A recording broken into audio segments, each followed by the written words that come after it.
नमस्कार दोस्तों अब परीक्षा तो नजदीक आ गई। मैं आपका टाइम नहीं खराब करना चाहूंगा, ना ही कोई बात बोल के टाइम खराब करना चाहूंगा, क्योंकि अब मेरा कोई हक नहीं बनता कि बेवजह मैं ये कहूं कि हम स्लोली चलेंगे। ये कोई मतलब नहीं है।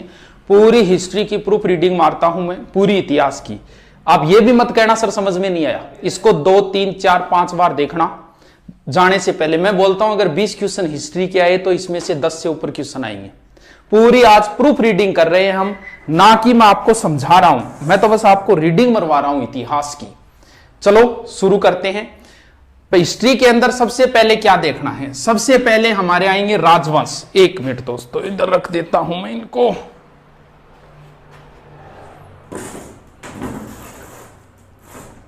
सबसे पहले हमें राजवंश देखने हैं। कौन कौन से राजवंश है? कछवा है, चौहान, गुहिल, सिसोदिया,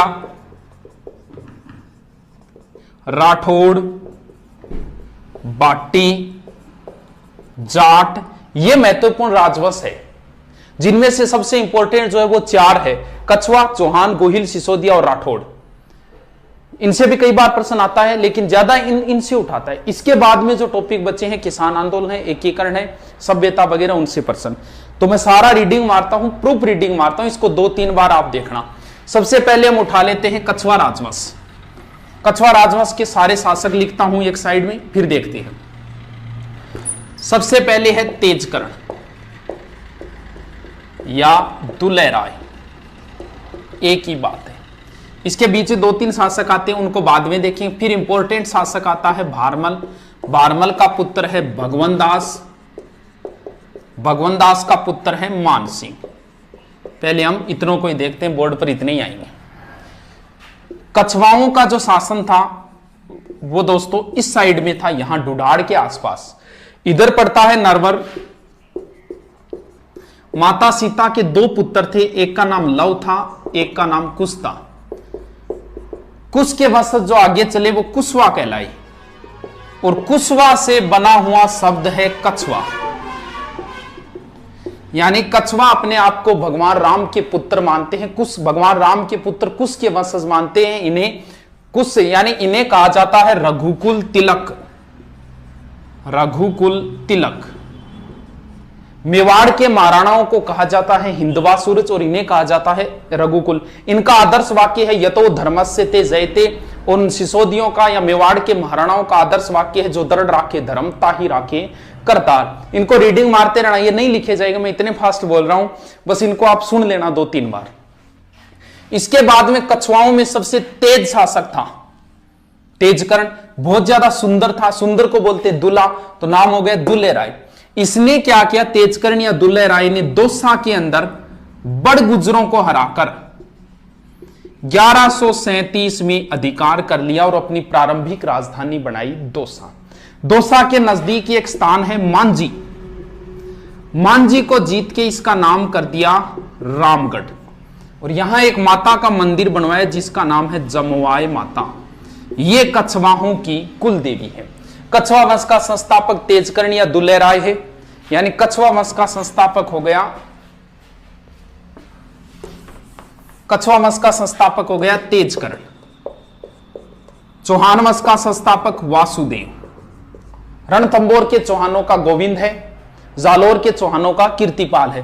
गुहिल वंश का संस्थापक है गुहिलादित्य, ध्यान रहे, चलो बाद में करें। सिसोदियों वंश का संस्थापक है राणा हमीर। राठौड़ वंश का संस्थापक है राव सिंहा। बाटी वंश का संस्थापक है बट्टी। जाट वंश का संस्थापक है चूड़ामन। बस सुनते जाओ इनको, टेंशन मत लेना किसी चीज की। कईयों में वास्तविक भी आता है, जैसे इनमें वास्तविक आएगा गुहिल वंश का वास्तविक संस्थापक बप्पा रावल। सिसोदिया राठौड़ वंश का वास्तविक संस्थापक चूड़ामन को माना जाता है, राव चूड़ा को माना जाता है। और जाट राजवंश का वास्तविक संस्थापक बदन सिंह को माना जाता है। इन तीनों में वास्तविक भी आते हैं, एक सीधा संस्थापक, एक वास्तविक। वास्तविक क्या होता है वो थोड़ा आगे देखेंगे। हाँ, अब ये जमवाई माता कछवाहों की क्या हो गई? कुल देवी। 2 चीजें होती है, एक कुल देवी होती है, एक आराध्य देवी होती है। इनकी परिभाषा वगैरह कंपटीशन में कोई नहीं पूछता, जब बच्चों को पढ़ाते हैं टाइम होता है तब इन पे अच्छी तरीके से व्याख्या करते हैं। एक बार मैं सीधे ही बता देता हूं।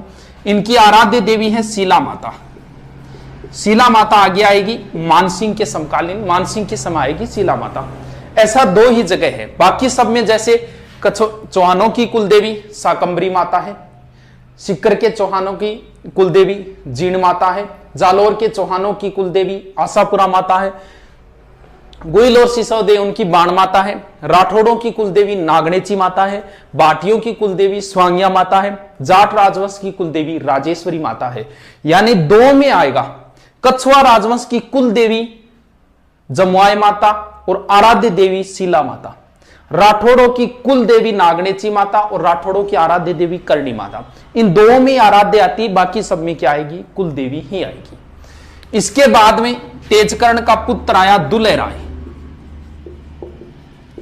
इसने क्या किया? यहां पड़ता है आमेर।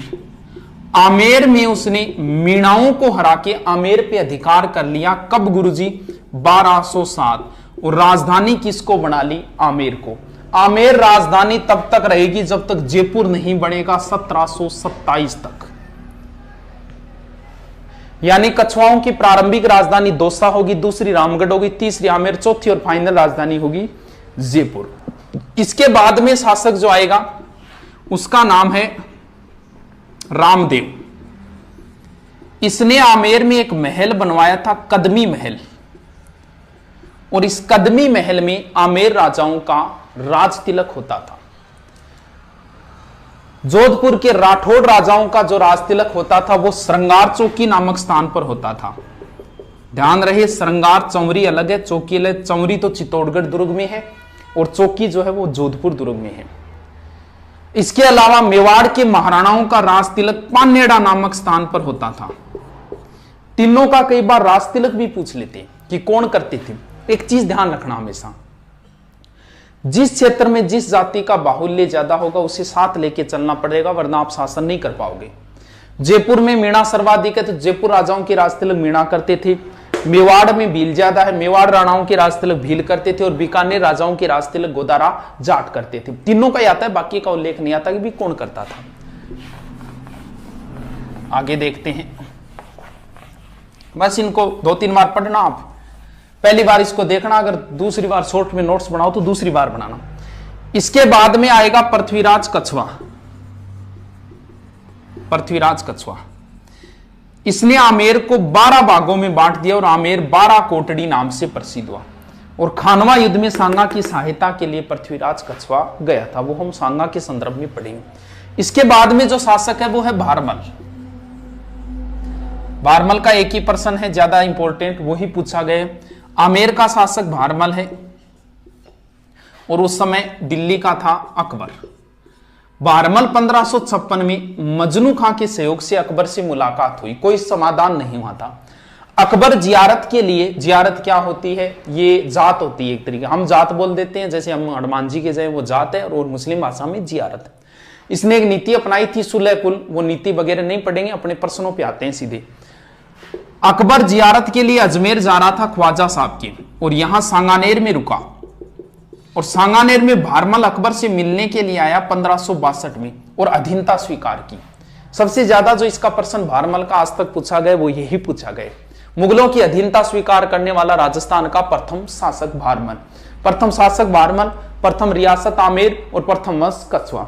इसके बाद में जियारत के बाद में जब अकबर वापस जा रहा था तो यहां सांबर में हिंदू मुस्लिम रीति रिवाज से जोधा और अकबर का विवाह हुआ था। पीछे सेकंड ग्रेड में यह प्रश्न आया था कि जोधा और अकबर की विवाह स्थली रही है सांबर। इसके बाद में भारमल मुगल दरबार में ये अधीनता स्वीकार कर ली थी, कुछ ना कुछ गिफ्ट देंगे। इन्होंने भारमल को 5000 की मनसबदारी दी। ये राजस्थान का प्रथम मनसबदार है।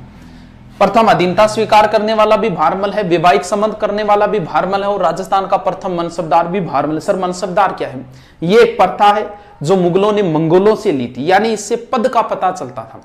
नीचे से नीचे मनसबदारी 10 की और ऊपर से ऊपर होती थी 10,000 की।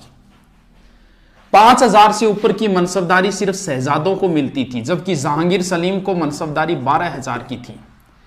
यह राजस्थान का पहला मनसबदार है भारमल 5,000, और भगवंत दास को भी मनसबदारी मिली थी 5,000 की। मान सिंह को सर्वाधिक मिली थी 7,000 की पहली बार। अकबर के दरबार में दो ही व्यक्तियों को 7,000 की मनसबदारी थी, एक मान सिंह को, एक मिर्जा अजीज कोका को।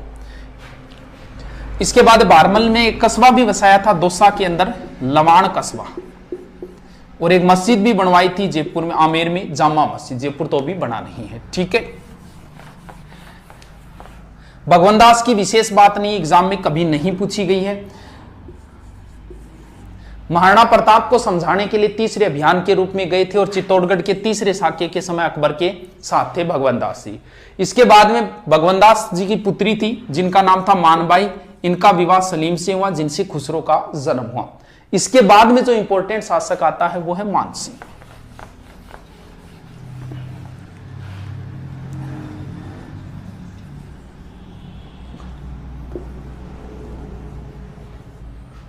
मान सिंह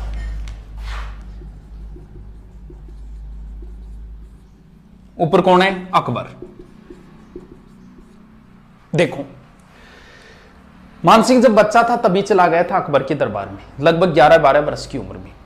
पहली बार मुलाकात हुई, वो पहली बार मान सिंह अकबर के साथ रणथंबोर अभियान पे गया था, सुरजनहाड़ा था, वहां उन्होंने चतुरता दिखाई। मान सिंह बचपन में चला गया था, बहुत लंबी सेवा की, लगभग 50 से 55 वर्ष। इतनी लंबी सेवा करने का मतलब पुत्र, अकबर इन्हें अपना पुत्र मानता था, फर्जंद मानता था। एग्जाम में फर्जंद ही पूछा जाएगा, पुत्र नहीं पूछा जाएगा। फर्जंद उपाधि किसकी थी, किसने दी? मान सिंह को। मान सिंह को छोटे मोटे अगर काउंट कर दे तो 67 युद्धों में भाग लिया था मान सिंह ने, और मान सिंह पुत्र के समान था। तो मुगल दरबार में, अकबर के दरबार में जो नवरत्न थे, उन नवरत्नों में भी मान सिंह का स्थान था। सर नवरत्न कौन कौन से थे? सीधा सूत्र याद रख लेना, बात में MDH।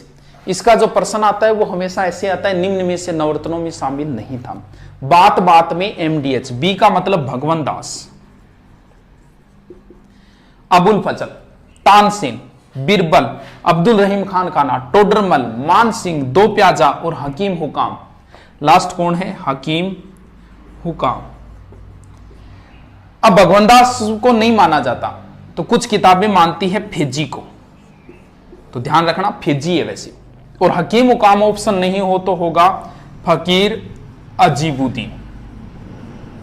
ये थोड़ा सा ध्यान रख लेना। अब देखो, मानसिंह को काबुल का सूबेदार बनाया गया। कुंवर मानसिंह है, ध्यान रखिए, अभी तक राजा नहीं बना है, कुंवर मानसिंह है। काबुल का सूबेदार बनाया गया। काबुल से जब वापस आ रहे थे तो बीच में आता है लाहौर। लाहौर से मानसिंह राजस्थान में एक कला लेके आए थे जिन्हें बोलते हैं blue pottery. Black pottery Kota की है, कागजी पोट्री अलवर की है और ब्लू पोट्री है जयपुर की। और ब्लू पोट्री का प्रसिद्ध कलाकार है कृपाल सिंह शेखावत। फिर मानसिंह को सूबेदार बनाया गया था बिहार का, पटना का। बिहार के अंदर अभी कुंवर मानसिंह ये राजा नहीं बने, और जब बिहार में थे तब इनके पीछे से पिता की मृत्यु हो गई भगवनदास की। नियम ये होता है कि वारिस जहां कहीं भी हो, राजगद्दी खाली नहीं रहनी चाहिए, उनका राज तिलक कर दो। तो मानसिंह का पहली बार राज तिलक जो है वो पटना बिहार में हुआ था। इसके बाद में मानसिंह जी को 3 बार सूबेदार बनाया गया बंगाल का। बंगाल को मानसिंह जी ने 3 भागों में बांटा और बंगाल में मानसिंह जी के 3 पुत्र मारे गए। 3 बार सूबेदार, 3 पुत्र मारे गए, 3 भागों में बांटे। 3 भागों के नाम बताओ सर। वीर, मान, सिंह। वीर भूमि, मान भूमि, सिंह भूमि, ये 3 पार्टों के नाम है। 3 भागों में जो बांटे थे वो नाम है। 3 पुत्र मारे गए तो उनमें से एक ही पुत्र का नाम याद रखना है जिसका नाम है जगत सिंह। क्यों गुरुजी? जगत सिंह की याद में मान सिंह की पत्नी और जगत सिंह की मम्मी कनकावती ने जगत शिरोमणि मंदिर बनवाया था। बताते हैं ये जगत शिरोमणि मंदिर में भगवान कृष्ण की मूर्ति है, वह मूर्ति है जिसकी बचपन में मीरा पूजा करती थी। इसके बाद में बंगाल का क्लाइमेट सेट नहीं हुआ था मान सिंह के, तो बंगाल की देखरेख अजमेर रहकर की थी। इसके बाद में यहां जो शासक था एक केदार सिंह, बताते हैं केदार के पास शिला माता की मूर्ति थी। शिला बोलते हैं पत्थर को, वैसे पत्थर के ऊपर मूर्ति है तो शिला माता नाम है। अलग अलग कहानियां आती है शिला माता की, हम शॉर्ट में जो पर्सन है वो ध्यान रखते हैं, कहानियां तो फुर्सत के समय की होती है। शिला माता जो है, बताते हैं शिला माता की विशेषता थी, अगर शिला माता की पूजा करके कोई मैदान में आ जाए तो उसकी निश्चित जीत होगी। और मानसिंह जी ने बीच में विदन डाला और शिला माता की मूर्ति छीन ली। कुछ बताते हैं केदार को हराया, इसने अपनी पुत्री का विवाह किया मानसिंह से और शिला माता की मूर्ति दे दी थी। और शिला माता की मूर्ति मानसिंह जी ले आए आमेर में और यहाँ मंदिर बनवाया शिला माता। शिला माता की विशेषता यह है कि इनके 2.5 प्याला शराब चढ़ता है। वैसे जिन माता की भी 2.5 प्याला चढ़ता है। 2.5 शाखा जैसलमेर के है और 2.5 दिन का झोंपड़ा अजमेर के अंदर है। इसके बाद में अकबर के बाद में बादशाह बन गया जहांगीर। जहांगीर से विद्रोह किया था इसके पुत्र खुसरो ने। खुसरो मानसिंह का भांजा था और खुलकर पक्ष लिया था मानसिंह ने खुसरो का। इस वजह से जहांगीर नाराज हो गया था। मानसिंह को दक्षिणी अभियान में एलियचपुरा में भेजा, जहां मानसिंह जी की मृत्यु हो गई। इसके बाद में आगे के शासक देखते हैं। फास्टली है ये, रीडिंग मार रहा हूं, प्रूफ रीडिंग है ये, कोई स्लो नहीं है। स्लो का टाइम ही नहीं रहा है, 2 दिन तो पूरे बचे हैं और पूरी इतिहास की रीडिंग मारूंगा। स्लो वाले अब कोई बात नहीं रही है, स्लो करके तो आपका टाइम खराब करना है। इनके बाद में जो शासक आएंगे, मिर्जा राजा जयसिंह, सवाई जयसिंह, ईश्वर सिंह और माधो सिंह, ये शासक आएंगे। देखो इन दोनों को साथ में कंपैरिजन में देख लेते हैं, मिर्जा राजा जयसिंह की क्या बात है और सवाई जयसिंह की क्या बात है, आराम से याद हो जाएगा। देखो हमेशा ध्यान रहे, इन दोनों का जब भी प्रश्न आएगा दोनों ऑप्शन देगा। जैसे वो आपसे पूछेगा बिहारी किसके दरबार में था तो दोनों ऑप्शन देगा। अगर वो आपसे पूछा पुरंदर संधि किस किस के बीच, दोनों ऑप्शन देगा। वो हुरडा सम्मेलन की अध्यक्षता किसने की, दोनों ऑप्शन देगा आपको। देखो ऐसे याद करेंगे, एम पहले आता है, मिर्जा राजा पहले हुआ है, एस बाद में आता है, सवाई जयसिंह बाद में हुआ है। मिर्जा राजा जयसिंह, इसमें 3 शब्द है। इसने 3 मुगल बादशाहों की सेवा की, जहांगीर, शाहजहां और औरंगजेब। सहसे सवाई सहसे 7, इसने 7 मुगल बादशाहों की सेवा की। अब जो प्रश्न ध्यान करना है वो देखो, सवाई जयसिंह का शासनकाल है 1621 से 67, यानी 46 साल शासन किया। 3 प्रश्न बनते हैं। मुगलों की सबसे लंबी सेवा करने वाला शासक तो है मानसिंह, 50 से 55 वर्ष, क्योंकि मानसिंह ने मुगलों की लंबी सेवा की, लेकिन राजा ज्यादा समय तक नहीं रहा। राजा रहा था 1589 से 1614, यानी कितने हो गए, लगभग 25 साल। यहां देखो 46 वर्ष। सबसे लंबा शासन करने वाला कछवा राजा मिर्जा राजा जयसिंह ने, और सर्वाधिक बादशाहों की सेवा करने संख्या, मानसिंह ने 2 ही मुगल बादशाहों की सेवा की थी, अकबर और जहांगीर की। इधर देखो 7 ऐसे हो गए क्योंकि औरंगजेब के बाद में मुगल साम्राज्य का पतन हो गया था। कोई 1 साल रुका, कोई 2 साल रुका। अब देखो इनका,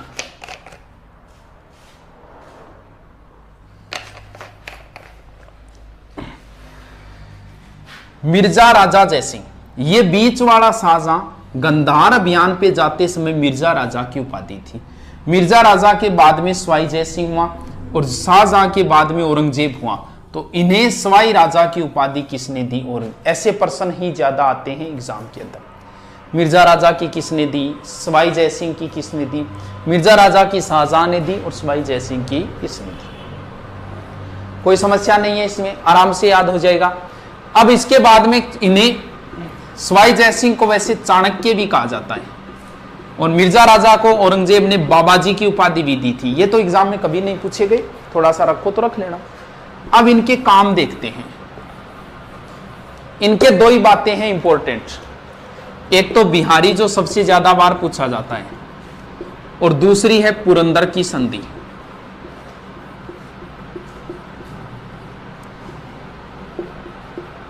प्रश्न फिक्स है, बिहारी किसके दरबार में था, मिर्जा राजा जयसिंह, पहले वाले के, सवाई के नहीं।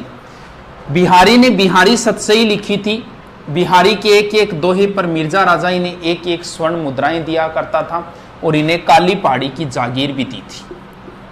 बस एग्जाम की दृष्टि से इतना ही, बिहारी किसके दरबार में था। पुरंदर की संधि 22 जून या 16 जून दोनों ही सही है, 1665, वेरी इंपॉर्टेंट संधि। शिवाजी को 44,000 सेना लेके गया था, औरंगजेब ने भेजा था मिर्जा राजा जयसिंह को 44,000 सेना देके, और शिवाजी को पुरंदर के किले में घेर लिया। इसके बाद में संधि हुई। संधि के तहत 35 में से 23 दुर्ग औरंगजेब को दिए थे, यह प्रश्न पूछा जा चुका है। और मिर्जा राजा के कहने पर ही शिवाजी औरंगजेब से आगरा के किले में मिलने गए थे, जिन्हें औरंगजेब ने कैद कर लिया था। 1666 की बात है। शिवाजी अपने स्थान पे हिरोजी फरजंद हमशक्ल था, उनको सुलाकर वहां से फरार हो गए थे। तो ये संधि बहुत इंपॉर्टेंट संधि है, पुरंदर की संधि 22 जून 1600 पीछे पुलिस में आई थी। 1665 है और 35 में से 23 दुर्ग दिए। सवाई जयसिंह की कई डेटें इंपॉर्टेंट है, 1708, 1727, 1734, 1740। 40 तो छोड़ो, ये 3 इंपॉर्टेंट है, कई बार पूछी गई है। 1708 में क्या है? 1708 में एक समझौता है देबारी। देबारी पड़ता है उदयपुर में। छोटी सी बात है, जल्दी से बता देता हूं। समझौता आपको नहीं पूछे, ज्यादा है, डेट ही। यहां का शासक जयसिंह, मारवाड़ का था अजीत सिंह, और मेवाड़ का था अमर सिंह सेकंड। इनके बीच में हुआ था ये संधि। ये तीनों इनके पास गए थे अपनी भूमि वापस लेने के लिए। आजम और मुअज्जम के बीच में जो वो किस्सा था। अमर सिंह ने कहा कि मेरी पुत्री है चंद्रकमरी, उससे विवाह करना पड़ेगा सवाई जयसिंह तुझे, और इनके जो संतान होगी वो संतान हुई थी माधो सिंह, वो आमेर का राजा बनेगा। इसने संधि मान ली, लेकिन सवाई जयसिंह के पहले पुत्र का जन्म हो गया था ईश्वर सिंह का, और नियम यह होता है कि राजा का बड़ा पुत्र ही राजा बनेगा। इस वजह से, इस एक समझौते की वजह से आमेर के अंदर भावी, आमेर नहीं बाद में जयपुर हो जाए, जयपुर के अंदर भावी उत्तराधिकारी युद्ध प्रारंभ हो गया था। ईश्वर सिंह और माधो सिंह आपस में लड़ना शुरू हो गए थे, दोनों सौतेले भाई। इस वजह से थोड़ी सी इंपॉर्टेंट है देबारी समझौता। 1727 इज वेरी इंपॉर्टेंट डेट। 18 नवंबर 1727 जयपुर की स्थापना। जयपुर की नींव पंडित जगन्नाथ ने रखी, और जयपुर का वास्तुकार विद्याधर भट्टाचार्य था। अगर आपसे पूछ ले आधुनिक जयपुर का निर्माता कौन है, तो ध्यान रखना मिर्जा इस्माइल है। वैसे जयपुर का पूछे तो सवाई जयसिंह है। आधुनिक का मतलब जो जयपुर हमें अब मिला हुआ है। सवाई जयसिंह ने जो जयपुर बसाया था वो चारों ओर से बंद था, चौकड़ियों का शहर चारों ओर से बंद था, और मिर्जा इस्माइल ने चारों ओर वो दीवारें हैं वो तुड़वा के जयपुर का विस्तार कर दिया था। इस वजह से आधुनिक जयपुर का निर्माता मिर्जा इस्माइल है, और वैसे जयपुर का निर्माता हो गया Sawai Jai Singh. 1734 is very important date. क्या हुआ इसमें? देखो क्या हुआ। वही सवाई जयसिंह, मेवाड़ का उस समय था संग्राम सिंह, सेकंड संग्राम सिंह है। जयसिंह गया संग्राम सिंह के पास कि मैं मराठों से परेशान हो गया, ऐसा कोई उपाय करो कि मराठों से पीछा छूटे। संग्राम सिंह ने कहा कि एक सम्मेलन रखो, कहां? हुरडा में। कब? 17/7/1734 में। लेकिन संग्राम सिंह की पहले मृत्यु हो गई, बोला अध्यक्ष मैं ही रहूंगा। इसकी मृत्यु होने के कारण अगला शासक बना था जगत सिंह सेकंड, और इस हुरडा सम्मेलन की अध्यक्षता जगत सिंह सेकंड ने की। इसका आयोजन करता सवाई जयसिंह था। 17/7/1734 ये इतिहास का दूसरा दौर है जब पूरा राजपूताना एक हुआ है। इतिहास में पूरा राजपूताना 2 बार एक हुआ है, एक संग्राम सिंह के समय 1528 में खानवा युद्ध के समय, और दूसरी बार 1734 के अंदर। अब यहां गड़बड़, सारे शासक आए थे। यहां बीकानेर का जोरावर सिंह राठौड़ आया था, जोधपुर का अभय सिंह राठौड़ आया था, और यहां से दलेल सिंह हाड़ा आया था, या बूंदी से दुर्जन साल हाड़ा आया था, कोटा से यशवाई जय सिंह, कई शासक आए थे यहां। अब यहां गड़बड़, आपसी मनमुटाव ही हो गया था अध्यक्ष पद को लेके। ऐसे सेना ने ये योजना बनाई कि अब तो हम जा नहीं सकते, 7वां महीना है, वर्षा ऋतु है, क्योंकि वर्षा ऋतु नर्मदा और ताप्ती नदियों में पानी आ जाता है। नियम ये यहां तय हुआ था कि हम सीधा महाराष्ट्र चलेंगे और वहां युद्ध करेंगे। तो इन्होंने कहा कि वर्षा ऋतु के बाद में हम सब कोटा के रामपुरा गांव में इकट्ठा होंगे। लेकिन वहां ये मान लो फेल हो गया था, कोई नहीं आया था। लेकिन ये इतिहास का दूसरा दौर है जब पूरा राजपूताना एक हुआ है। तो आप ये इतना याद रखो, उर्डा भीलवाड़ा में पड़ता है, 17 साल 1734 में हुआ था। ये भी पूछ लिया किन के विरुद्ध हुआ था, मराठों के विरुद्ध हुआ था हुर्डा सम्मेलन, और इसकी अध्यक्षता जगत सिंह सेकंड ने पहले संग्राम सिंह को बनाना तय हुआ था और सवाई जयसिंह इसका आयोजन करना। सवाई जयसिंह अंतिम हिंदू बादशाह था, अंतिम हिंदू सम्राट था जिसने अश्वमेध यज्ञ का आयोजन करवाया था पुंडरीक रत्नाकर की देखरेख में। सवाई जयसिंह ने नाहरगढ़ दुर्ग का भी निर्माण करवाया था। मराठों के आक्रमण से बचने के लिए इसे सुदर्शनगढ़ भी कहा जाता है, तो थोड़ा सा ध्यान रख लो। इन दोनों के बीच में युद्ध में उत्तराधिकारी वो इंपॉर्टेंट नहीं है, वो तो फुर्सत के समय बताए जाते हैं। एक ही चीज इंपॉर्टेंट है, यहां ईश्वर सिंह ने ईसर लाट बनवाई थी। इसके 7 खंड है, 7 मंजिल नहीं है, ध्यान रखना, इसके 7 खंड है, क्योंकि 7 राजाओं को हराया था एक साथ। इसकी विजय के उपलक्ष्य में ये जयपुर के त्रिपोलिया बाजार की दुकानों के पीछे बनी हुई है ईसर लाट। इसे सरगासुली भी बोलते हैं। सरगासुली का अर्थ होता है स्वर्ग को छूने वाली, यानी ये ऐसी लगती है जैसे भगवान से बात कर रही हो, तब इसे सरगासुली भी कहा जाता है। मराठा था, मराठा यहां तक पहुंच गया था, इसका सेनापति ने इसके साथ विश्वासघात किया और ईश्वर सिंह ने ईसर लाट से कूदकर आत्महत्या कर ली थी। आनन फानन में जल्दबाजी में ईश्वर सिंह का यही दाग संस्कार हुआ। दाग संस्कार की एक सेपरेट जगह होती है प्रत्येक की। जयपुर के सभी राजाओं का दाग संस्कार गेटोर में होता था। ईश्वर सिंह को छोड़कर बाकी सभी राजाओं की छतरियां गेटोर में है। कछवाओं की गेटोर में हो गई। मेवाड़ के महाराणाओं का दाग संस्कार आहड़ में होता था, जिसे महासतियों का टिल्ला बोलते हैं।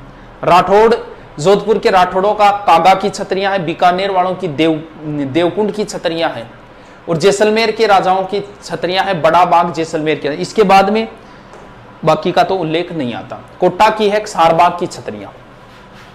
ये लिख लेना, मैं जल्दी जल्दी बोल रहा हूं। यानी हमने कितने पढ़ लिए, अब 2-3 एक और बचे हैं। कौन कौन से बचे हैं, कहां तक पूछे सवाई जी? ईश्वर सिंह, माधो सिंह, इसके बाद में है प्रताप सिंह, जगत सिंह, राम सिंह,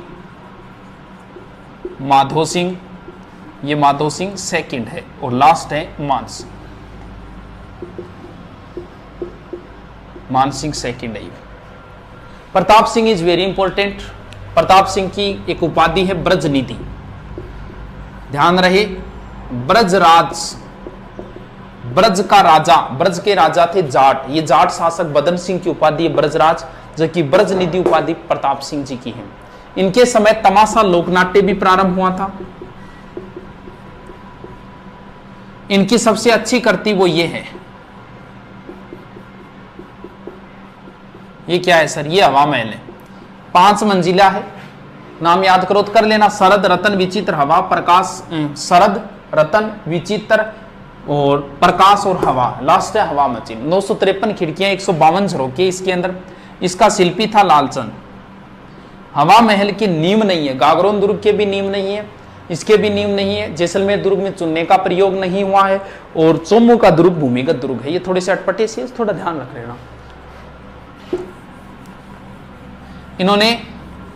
इनको 22 संख्या बहुत पसंद थी।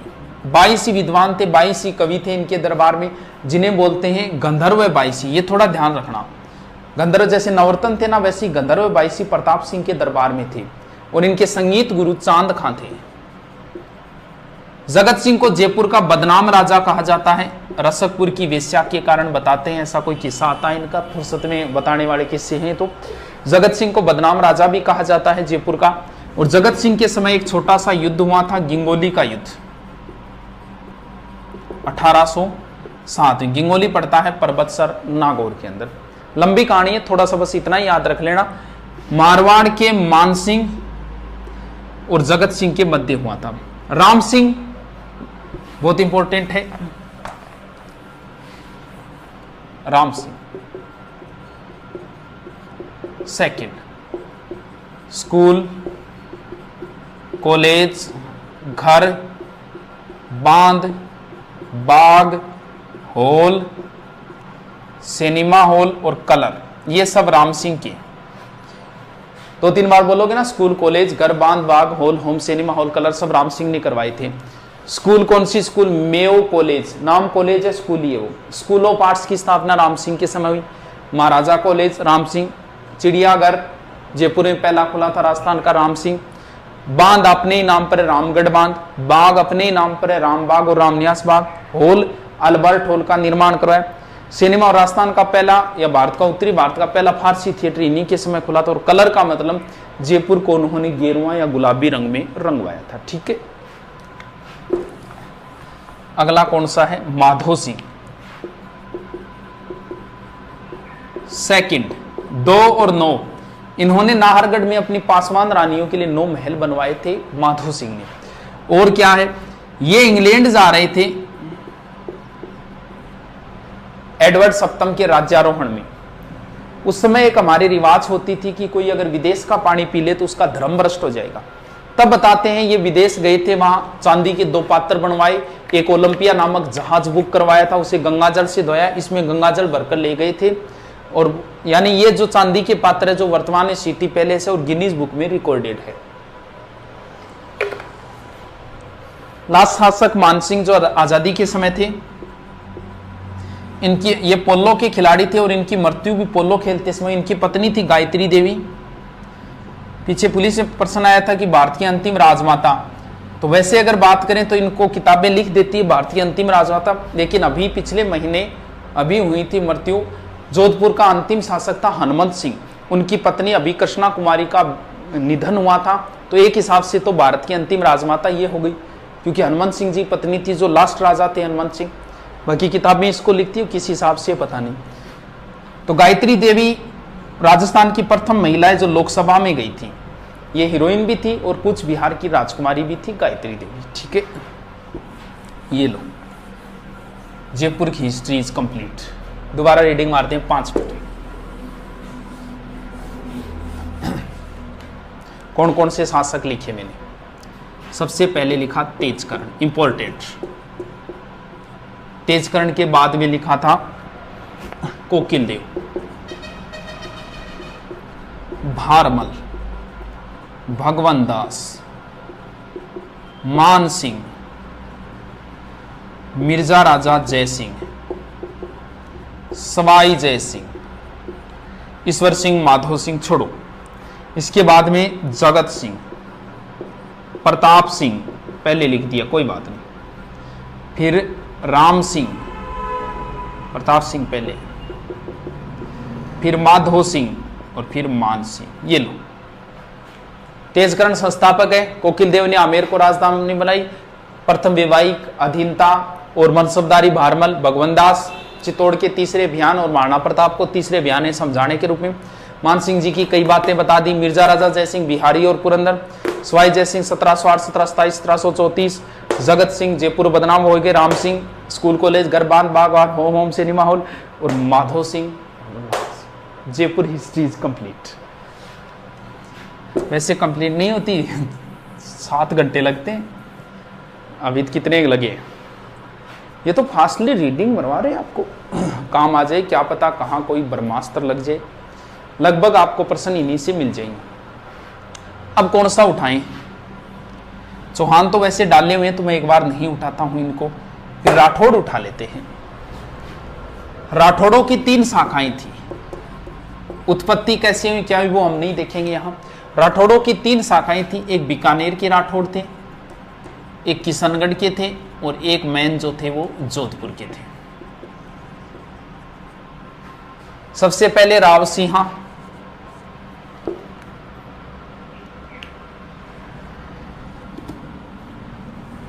राव सिंहा, उसके बाद दूहड़, फिर चूड़ा, चूड़ा का पुत्र है रणमल, कान्हा भी है।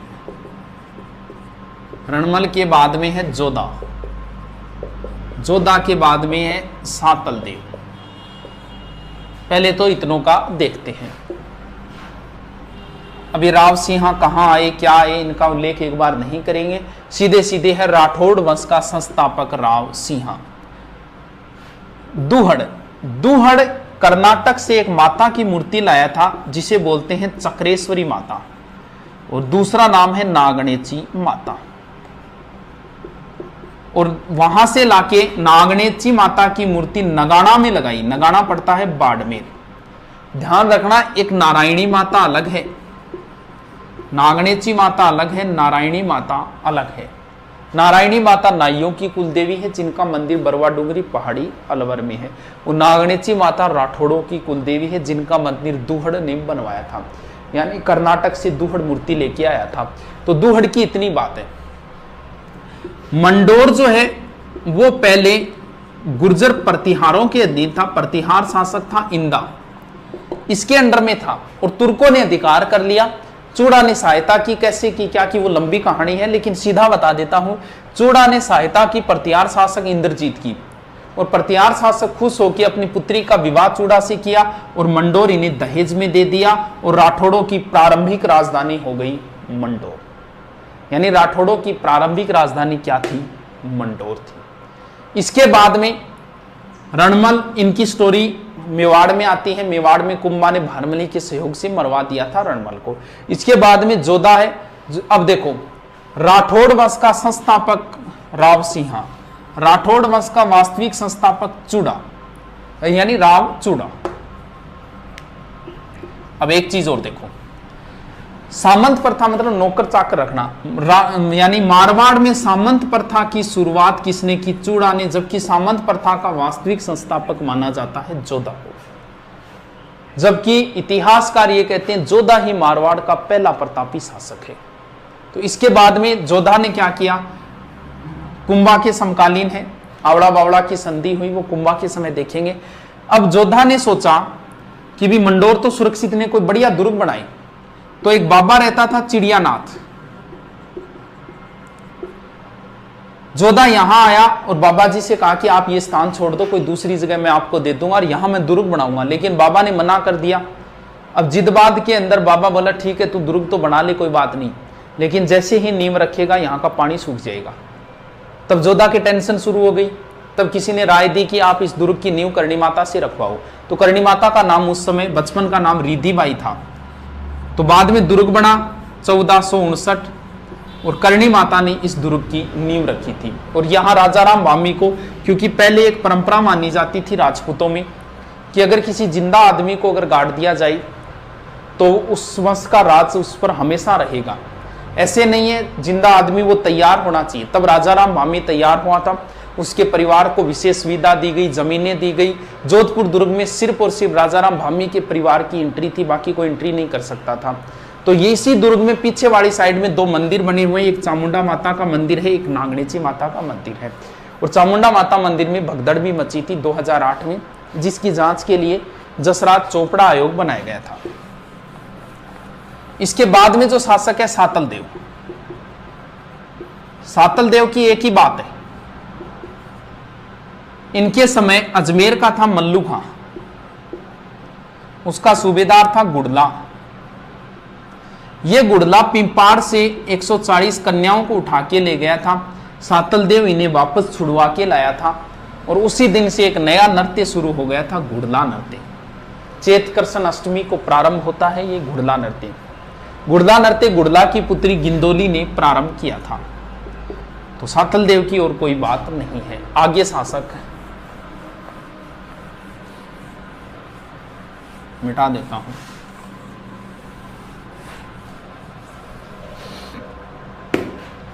आगे शासक राव गंगा, मालदेव, चंद्रसेन, मोटा राजा उदय सिंह,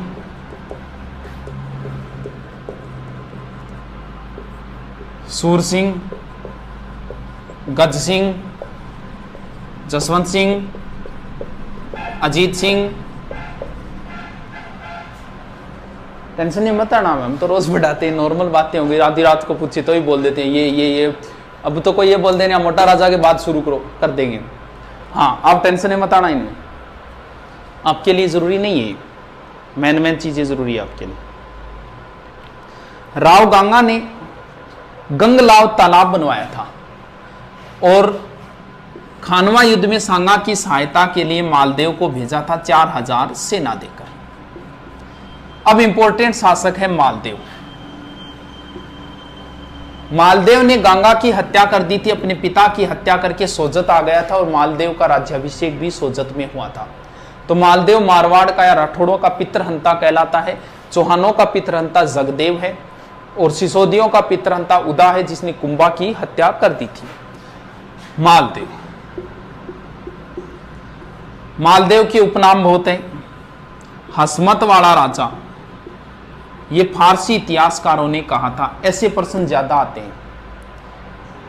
हिंदू बादशाह, ध्यान रखना, प्रबल हिंदू राजा हमीर को बोलते हैं, हिंदू सम्राट पृथ्वीराज चौहान को बोलते हैं, हिंदू पथ सांगा को बोलते हैं, हिंदू सुल्तान कुंभा को बोलते हैं और हिंदू बादशाह मालदेव को बोलते हैं। अब दोबारा करके लिख लेना इनको। हिंदू बादशाह बोलते हैं मालदेव को। 52 युद्धों का विजेता,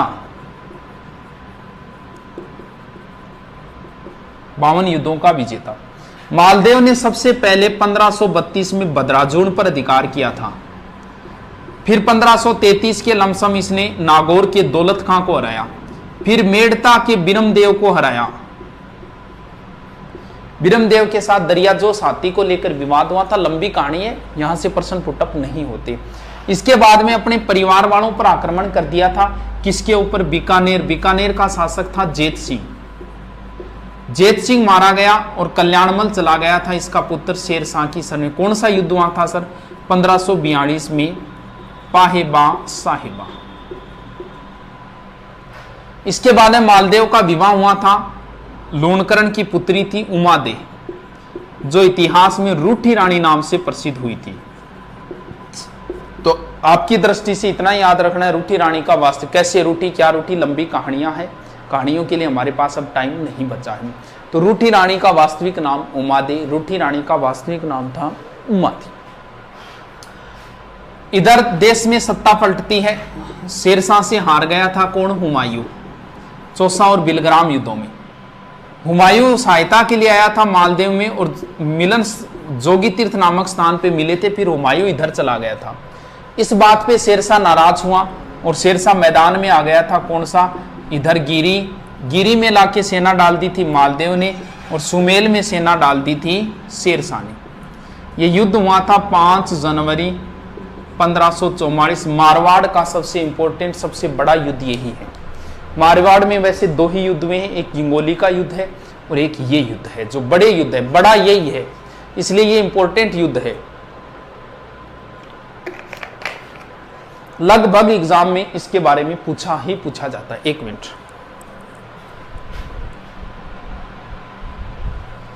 इसके बारे में कई बार पूछ लेते हैं। और इसमें मालदेव के वीर सेनापति थे जेता और कुंपा, ये मारे गए थे। मालदेव वापस आ गया था। वापस आने के बाद मालदेव चला गया था भद्राजोन। बहुत लंबी कहानी है इसकी, लेकिन शॉर्ट में याद रखना है। इस युद्ध में शेरशाह हारते हारते जीता था। तब उसने कहा था कि एक मुश्त बाजरा हिंदुस्तान बादशाहत बर्बाद बुदे, मैं एक मुट्ठी भर बाजरे के लिए हिंदुस्तान की बादशाहत खो देता। और जोधपुर सौंप दिया था शेरशाह ने खवास खां को, खवास खां व ईसा खां को। और शेरशाह चला गया था इधर लास्ट में चला गया था कालिंजरा, वहां उक्का नामक अस्त्र चलाते समय मारा गया। और मालदेव ने दोबारा जोधपुर पर अधिकार कर लिया। शेरशाह का अधिकार जोधपुर पर मात्र 1.5 साल रहा था, 524 दिन। मालदेव ने मुख्य पुत्र मालदेव का राम था, राम सिंह जिसे बोलते हैं। मालदेव का पुत्र राम, मोटा राजा उदय सिंह और चंद्रसेन। तो चंद्रसेन को शासक बना के चला गया था मालदेव। चंद्रसेन एक इंपॉर्टेंट शासक है एग्जाम की दृष्टि से, क्योंकि मुगलों का विरोध करने वाला प्रथम व्यक्ति है। चंद्रसेन के समय राम चला गया था अकबर के दरबार में। अकबर ने सेना भेजी हुसैन कुल्ली खां के नेतृत्व में, और चंद्रसेन आ गया था कहां? इधर वाली साइड में, यानी सिवाना। सॉरी, पीछे क्या बता दिया। मालदेव गया था सिवाना और चंद्रसेन आ गया था भद्राजून।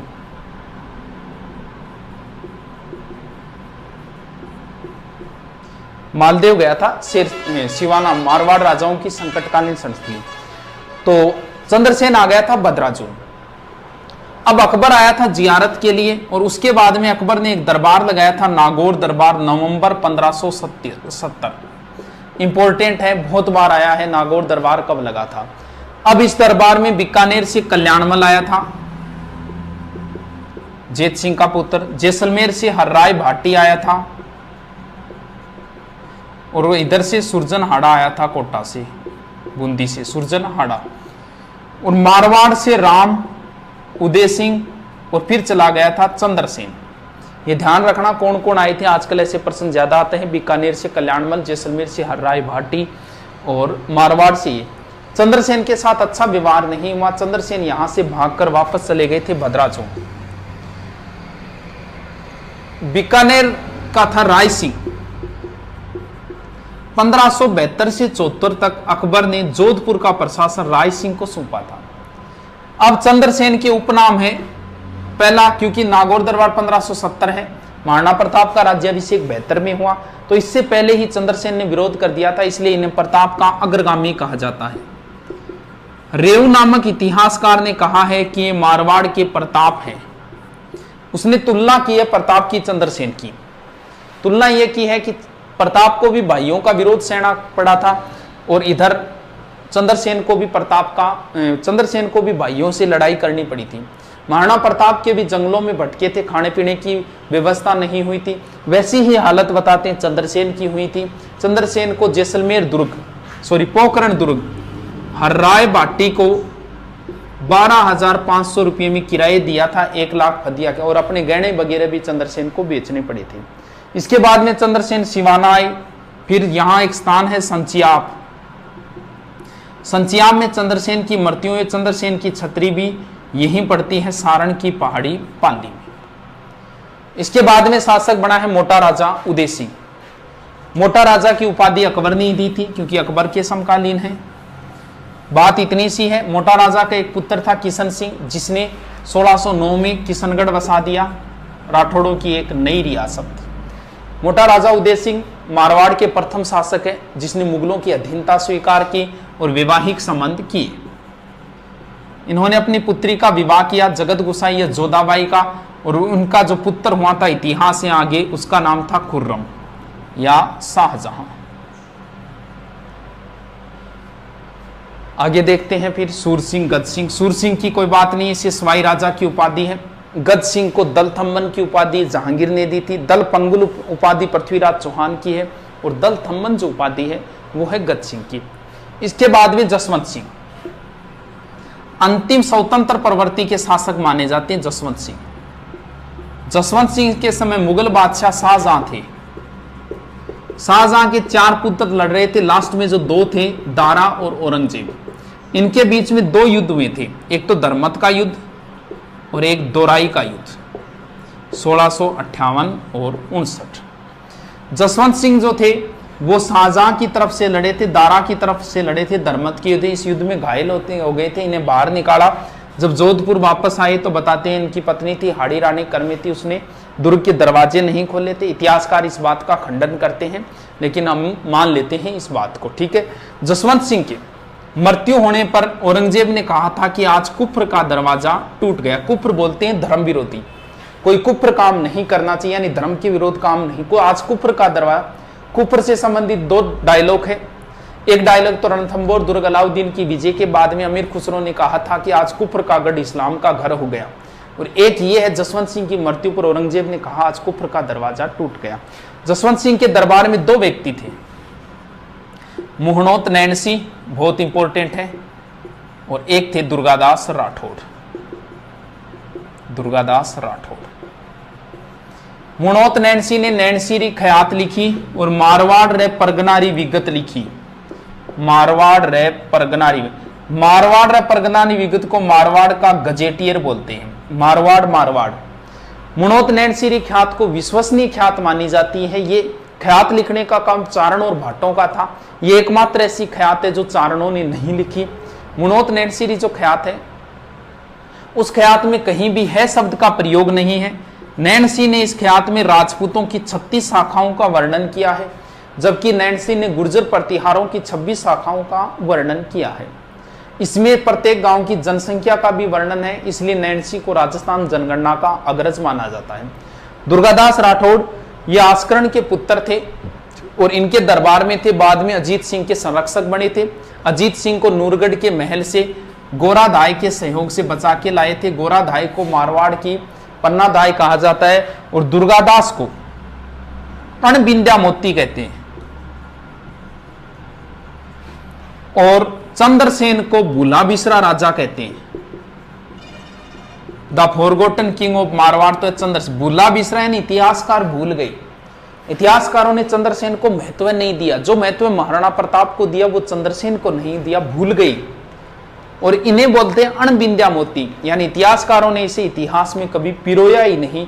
दुर्गादास को मारवाड़ का उद्धारक कहा जाता है, मेवाड़ का उद्धारक भामाशाह को कहा जाता है और राणा हमीर को भी कहा जाता है। ठीक है दोस्तों, आगे देख लेते हैं, थोड़ा सा बचा है।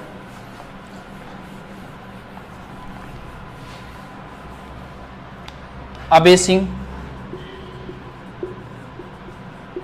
विजय सिंह, मान सिंह, जसवंत सिंह। ये जसवंत सिंह सेकंड है। इंपॉर्टेंट शासक इतने। अभय सिंह के समय एक ही घटना हुई थी, खेजड़ली की घटना 1730 में, जिसके बारे में एक वीडियो मैंने बता रखा है। विजय सिंह की पासवान रानी थी गुलाब राय। वीर विनोद के लेखक श्यामलदास ने इन्हें मारवाड़ की नूरजहां कहा है। मान सिंह एक सन्यासी राजा थे। इन्हें सन्यासी राजा कहा जाता है क्योंकि ये नाथ संप्रदाय को मानते थे। अंग्रेजों की इनके साथ कम बनती थी क्योंकि अंग्रेजों ने नाथों को परेशान किया, तो ये दुखी हो गए थे इस बात से। तो मान सिंह के समय वो गिंगोली का युद्ध है वो इन्हीं के समय हुआ था और बाद में इन्होंने EIC से संधि कर ली। इनकी इंपॉर्टेंट चीज ये है कि मान सिंह जी ने जोधपुर में महामंदिर बनवाया जो नाथ संप्रदाय का प्रधान केंद्र है। जसवंत सिंह जी के समय स्वामी दयानंद सरस्वती जी जोधपुर आए थे। दयानंद सरस्वती जी का जिक्र बाद में करेंगे, कैसे क्या घटना हुई। यहाँ नन्ही जान वेश्या ने बताती इनको जहर दे दिया था और इनसे इसके कारण इनकी तबीयत खराब हुई और अजमेर में इनका निर्माण हुआ था। तो ये माना जाता है, कई बार पूछ लेते हैं स्वामी दयानंद सरस्वती जी का निर्माण या मृत्यु कहाँ हुई, तो ध्यान रहे जोधपुर में जहर दिया था, जबकि इनकी मृत्यु अजमेर में हुई थी क्योंकि राजस्थान में आर्य समाज का प्रमुख केंद्र अजमेर था। ये थे जोधपुर मारवाड़। कितना याद हुआ मुझे नहीं पता, लेकिन दोबारा पढ़ना, तीसरी बार पढ़ना, चौथी बार पढ़ना। एक बार फिर प्रूफ रीडिंग मारते हैं। सबसे पहले थे बोलो रावसिया, इसके बाद में दूहड़, इसके बाद में चूड़ा, राव चूड़ा, इसके बाद में रणमल, इसके बाद में जोधा, इसके बाद में सातलदेव, फिर गंगा, फिर मालदेव, फिर चंद्रसेन और चंद्रसेन के बाद में हो गए मोटा राजा उदय सिंह, फिर सूर सिंह, फिर गज सिंह, इसके बाद में गज सिंह के बाद है जसवंत सिंह, इसके बाद में अजीत सिंह, फिर अभय सिंह, मान सिंह वगैरह। राठौड़ राजवंश का संस्थापक, नागणेची माता की मूर्ति राठौड़ों की कुलदेवी। राव चूड़ा, मारवाड़ में नौकरशाही की शुरुआत की इन्होंने और राठौड़ वंश के वास्तविक संस्थापक चूड़ा। रणमल, जोधपुर में इनकी मृत्यु कुंभा के समय बारमली के सहयोग से इनकी मृत्यु हुई। जोधा ने जोधपुर बसाया, मंडोर से राजधानी जोधपुर और राठौड़ों का पहला शक्तिशाली शासक जोधा। सातलदेव के समय गुड़ला की घटना। राव गंगा ने अपने पुत्र को भेजा मालदेव को। चंद्रसेन के समय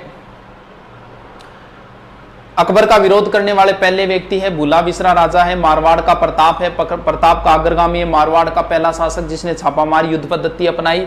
और चंद्रसेन नागौर दरबार में गए, वहां से भागकर भद्राजून आ गए थे, फिर सिवाना गए, फिर सोजत गए, फिर संचियाप गए, कई स्थानों पे घूमे थे।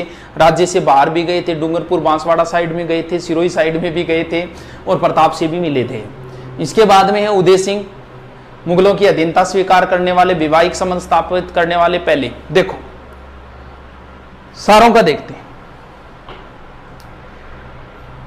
भाटियों का पहला शासक जिसने मुगलों की अधीनता स्वीकार की, हर्राय भाटी, जो नागौर दरबार में आए थे। बीकानेर के पहले शासक जिसने मुगलों की अधीनता स्वीकार की, कल्याणमल, जो नागौर दरबार में आए थे। मेवाड़ का पहला शासक जिसने मुगलों की अधीनता स्वीकार की, महाराणा प्रताप के पुत्र अमर सिंह, 1615 के अंदर। इसके बाद में फिर कौन बचे, ये आगे हो गया पूरा। अब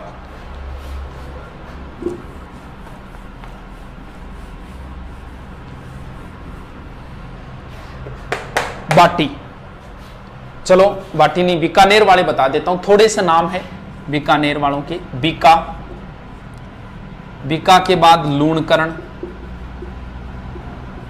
लूणकरण के बाद में जेत सिंह, जेत सिंह के बाद में कल्याणमल, कल्याणमल के बाद में राय सिंह, राय सिंह के बाद में है करण सिंह, करण सिंह के बाद में है अनूप सिंह, और अनूप सिंह के बाद में है सूरत सिंह, फिर है सरदार सिंह, फिर है गंगा सिंह। जोधा के पुत्र थे, किसी कारणवश वो स्टोरी लंबी है। ये आ गए थे कोडमदेसर 1465 में और अपनी प्रारंभिक राजधानी कोडमदेसर को बनाया। फिर करणी माता के आशीर्वाद से आखा तीज के दिन 1488 में बीकानेर की स्थापना की, राती घाटी नामक स्थान के ऊपर। और कोडमदेसर में इन्होंने भैरों का मंदिर बनाया था। लूणकरण, लूणकरण सर झील बनवाई थी इन्होंने। जेतसी वही है जिस पर मालदेव ने आक्रमण किया था और इनके पुत्र ये वहीं मारे गए थे, जेतसी और जेतसी। अब दो चीजें ध्यान रखनी है अपनों को, देखो इन्होंने ही भेजा था खानवा युद्ध में सांगा की सहायता के लिए। राव जेतसी ने चंद बिट्टू सुजा ने लिखा था, वो अलग चीज है। चलो दो चीजें हैं, एक तो है कलयुग का कर्ण और एक है राजपुताने का कर्ण। एक कलयुग का कर्ण है, एक राजपुताने का कर्ण है। देखो कैसे याद रखो, इनमें से एक तो है लूणकर्ण और एक है राय सिंह। कर्ण कर्ण ये तो ठीक है, लेकिन दोनों में कर्ण आ रहा है। देखो राय सिंह, रा से राजपुताना, राय सिंह राजपुताने के कर्ण है, मुंशी देवी प्रसाद ने कहा। और कलयुग का कर्ण बिट्टू सुजारी पुस्तक जो है ना, उसमें राव जेतसी छंद में कलयुग का कर्ण लूणकर्ण है। वैसे पकड़ लेना बस, राय सिंह राजपुताने का, रा से रा, और ये हो गए कर्ण कर्ण, कलयुग का कर्ण।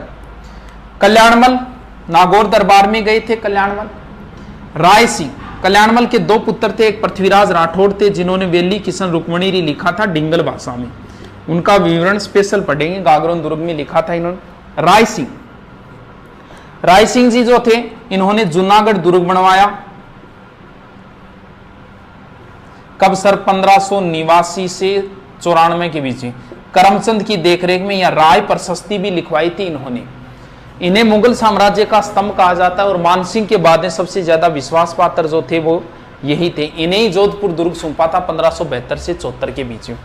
करण सिंह, करण सिंह की अगर बात करें तो इन्हें जांगलदर बादशाह बोलते हैं और इनके समय मतीरे की राड़ हुई थी अमर सिंह राठौड़ के साथ। अनूप सिंह के समय बीकानेर चित्रकला का स्वर्णकाल था। सूरत सिंह ने बटनेर दुर्ग जीतकर उसका नाम हनुमानगढ़ किया था। सरदार सिंह 1857 की क्रांति में राज्य से बाहर अंग्रेजों की सहायता के लिए गए थे। और गंगा सिंह, गंगा सिंह जी की कई बातें हैं। गंग नहर लाए थे, राजस्थान का भागीरथ बोलते हैं। तीनों गोलमेजों में जाने वाले आदमी यही थे। हमारे यहाँ छप्पनिया काल इन्हीं के समय पड़ा था। वर्साई की संधि में एकमात्र व्यक्ति जिनके हस्ताक्षर है महाराजा गंगा सिंह। अब थोड़ा सा और देखेंगे, लेकिन एक बार ये देखते हैं, इसके बाद और देख। चलो अब छोटा सा एक राजवंश है भाटी राजवंश।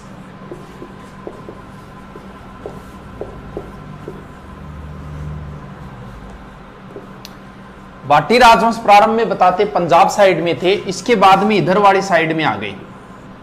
और भाटी राजवंश का जो संस्थापक था वो भट्टी था। बताते हैं लगभग 285 ईस्वी के लमसम। और इनका जो प्रसिद्ध दुर्ग है वो है बटनेर दुर्ग। ये भूपत भाटी ने बनवाया था लगभग 288 ईस्वी।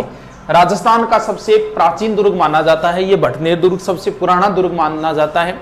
विदेशी आक्रमणकारी इस साइड से आएगा तो सबसे पहले यही सीध में आएगा। ये मानते हैं कि सर्वाधिक विदेशी आक्रमण झेलने वाला जो दुर्ग है वो भटनेर दुर्ग है। यहां पर तैमूर लंग ने आक्रमण किया था। उसने अपनी पुस्तक तुजु के तैमूरी में लिखा है कि इतना मजबूत दुर्ग मैंने हिंदुस्तान में कहीं नहीं देखा। ये एकमात्र ऐसा दुर्ग है भटनेर दुर्ग जिसमें हिंदू प्लस मुस्लिम महिलाओं ने साथ में जोहर किया था, और यहां शेर खां की कब्र भी है। यह भाटियों की प्रारंभिक राजधानी मानी जाती। इसके बाद में है आक्रमण हुआ था यहां, और भाटी इस साइड में आ गए थे, कहां, तनोट में, और अपनी राजधानी, दूसरी राजधानी मंगलराव के समय भाटियों ने दूसरी राजधानी तनोट को बना लिया था। और तनोट किसके लिए प्रसिद्ध है? तनोट माता के लिए प्रसिद्ध है। ये कहानी सारे जानते हो, युद्ध के समय माता के यहाँ बम डाले गए, वो छूटे नहीं थे बम, इस हिसाब की कहानी है। तो बस इतना ध्यान रखना, तनोट माता एक तो सैनिकों की कुल देवी है, और एक इसे रुमाल वाली देवी बोलते हैं। तनोट के बाद में भाटी आ गए थे लोदरवा, और भाटियों ने अपनी तीसरी राजधानी जो बनाई थी वो लोदरवा को बनाई थी। लोदरवा किसके लिए प्रसिद्ध है? लोदरवा की राजकुमारी थी मुम्मल, और जिसका प्रेम संबंध बताया जाता है अमरकोट के महेंद्र के साथ। अमरकोट में बाबूजी का ससुराल था, वहां सोडा राजपूत थे, आज भी वहां सोडा राजपूतों का राज चलता है। तो अपने पाकिस्तान में चला गया वर्तमान में वो स्थान। तो महेंद्र के साथ प्रेम संबंध की वो लंबी चौड़ी कहानी है, लेकिन उससे प्रश्न पुटअप नहीं होते, वो कहानी है जो बताने के लिए बस क्लास में। लोदरवा के बाद में भाटियों ने चौथी राजधानी और अंतिम राजधानी बनाई जैसलमेर, और जैसलमेर में सबसे कब बसा? 1155। दो चीजें थोड़ी सी ध्यान रखना,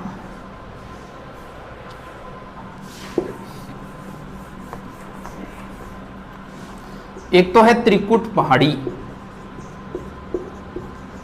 और एक है त्रिकुट पर्वत। त्रिकुट पहाड़ी के ऊपर तो जैसलमेर दुर्ग है, और त्रिकुट पर्वत के ऊपर केला माता का मंदिर है करौली में। कैसे केला, कैसे करौली, कैसे कालीसील।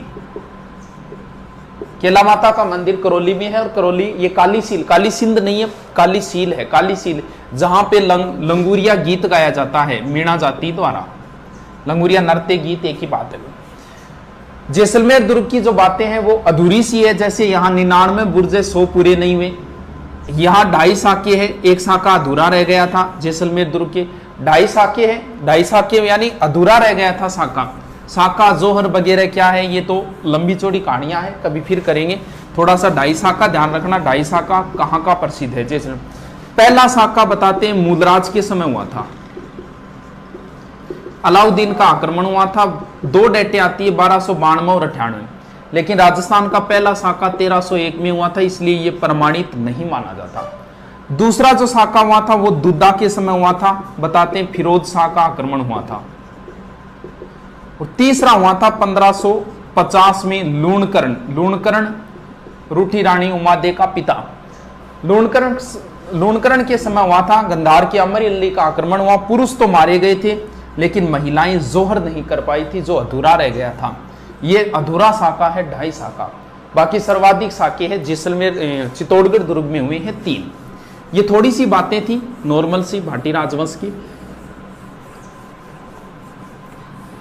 4-5 शासक है, जाट शासक, उनका भी देख लेते हैं। फासली रीडिंग मार रहे हैं ये जाट राजवंश। जाट राजवंश का उदय औरंगजेब के समय हुआ था। राजवंश की जिक्र करें, औरंगजेब के समय औरंगजेब के विरुद्ध गोकुला मथुरा का एक जाट था। गोकुला ने अपने कुछ व्यक्तियों को लेकर औरंगजेब के विरुद्ध खड़ा किया था। तो गोकुला जाटों का प्रारंभिक नेता है। ये जाट राजवंश का संस्थापक नहीं, ये जाटों का एक तरीके का नेता है। इसने अब्दुल नमी की हत्या कर दी थी, जो हिंदू मंदिरों को तोड़ रहा था, और औरंगजेब ने गोकुला को मरवा दिया। इसके बाद में नेतृत्वकर्ता बन गया राजाराम। जाटों का दूसरा नेता है राजाराम। राजाराम के बारे में आता है कि राजाराम ने अकबर की कब्र को लूटा था। इसके बाद में जाट साम्राज्य के जो माना जाता है वो माना जाता है चूड़ामन से। जाट साम्राज्य का संस्थापक चूड़ामन है, जबकि जाट साम्राज्य का वास्तविक संस्थापक कौन है? बदन सिंह। बदन सिंह को सवाई जयसिंह ने ब्रजराज की उपाधि दी थी। और डींग की जागीर दी थी। डींग के जल महल बदन सिंह ने बनवाए थे, जो प्रसिद्ध जल महल है डींग के जल महल। डींग वैसे जल महल जयपुर के अंदर ही है, लेकिन जो प्रसिद्ध जल महल है वो यहीं की है। ब्रजराज की उपाधि और जाट साम्राज्य का जाटों का प्रारंभिक नेता गोकुला, फिर राजाराम, जबकि जाट साम्राज्य का संस्थापक चूड़ामन है और जाट साम्राज्य का वास्तविक संस्थापक बदन सिंह को माना है। इसके बाद में जाटों का शक्तिशाली जो शासक है सूरजमल को माना जाता है। और सूरजमल जी ने ही एक दुर्ग बनाया था जिसका नाम है लोहागढ़। कद बनाया गुरु जी? 1733। यह मजबूत दुर्ग माना जाता है, अजय दुर्ग माना जाता है कि इसे आज तक कोई नहीं जीत पाया। लोहागढ़ दुर्ग, लोहागढ़ दुर्ग में दो चीजें, एक तो जवार बुर्ज है और एक फतेह बुर्ज है। जवार बुर्ज दिल्ली विजय के उपलक्ष्य में, किसने दिल्ली विजय की बाद में करेंगे, और एक फतेह बुर्ज है, ये अंग्रेजों की विजय के उपलक्ष्य में है। इसके बाद में सूरजमल जी का पुत्र था जवाहर सिंह, पिता की हत्या का बदला लेने के लिए दिल्ली गए थे और वहां से दो चीजें उठा के लाए। एक तो अष्ट धातु का दरवाजा, ऐसा उल्लेख आता है कि अष्ट धातु का दरवाजा चित्तौड़ दुर्ग में था जिसे अलाउद्दीन ले गया था। और यह अष्ट धातु मतलब 8 धातुएं, सोना चांदी पीतल वगैरह, वो होती है अष्ट धातु। तो नहीं याद रहे को अष्ट धातु उठाने के लिए जोर चाहिए, जोर जवार सिंह में था। यानी अष्ट धातु का दरवाजा कौन उखाड़ के लाए थे? जवार सिंह। ये यहां से एक काले संगमरमर के पत्थर का बेड लाए थे जो वर्तमान में डींग के जल महलों के अंदर रखा हुआ है। इसके बाद में शासक है रणजीत सिंह। इनके समय भरतपुर दुर्ग के अंदर मल्हार राव होलकर ने शरण ली। मराठा मल्हार राव होलकर, कब? 1803। और अंग्रेज लेख था जिसने गोलीबारी की, बम बरसाई, लेकिन दुर्ग को जीत नहीं पाए। उसके बाद में इसका नाम हो गया था लोहागढ़।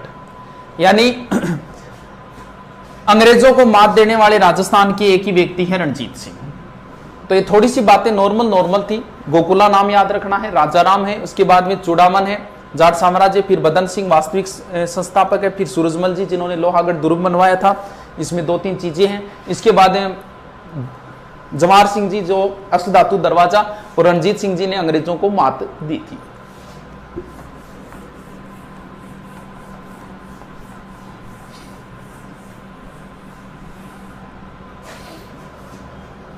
क्या रुक तो आगे बना रहे हो।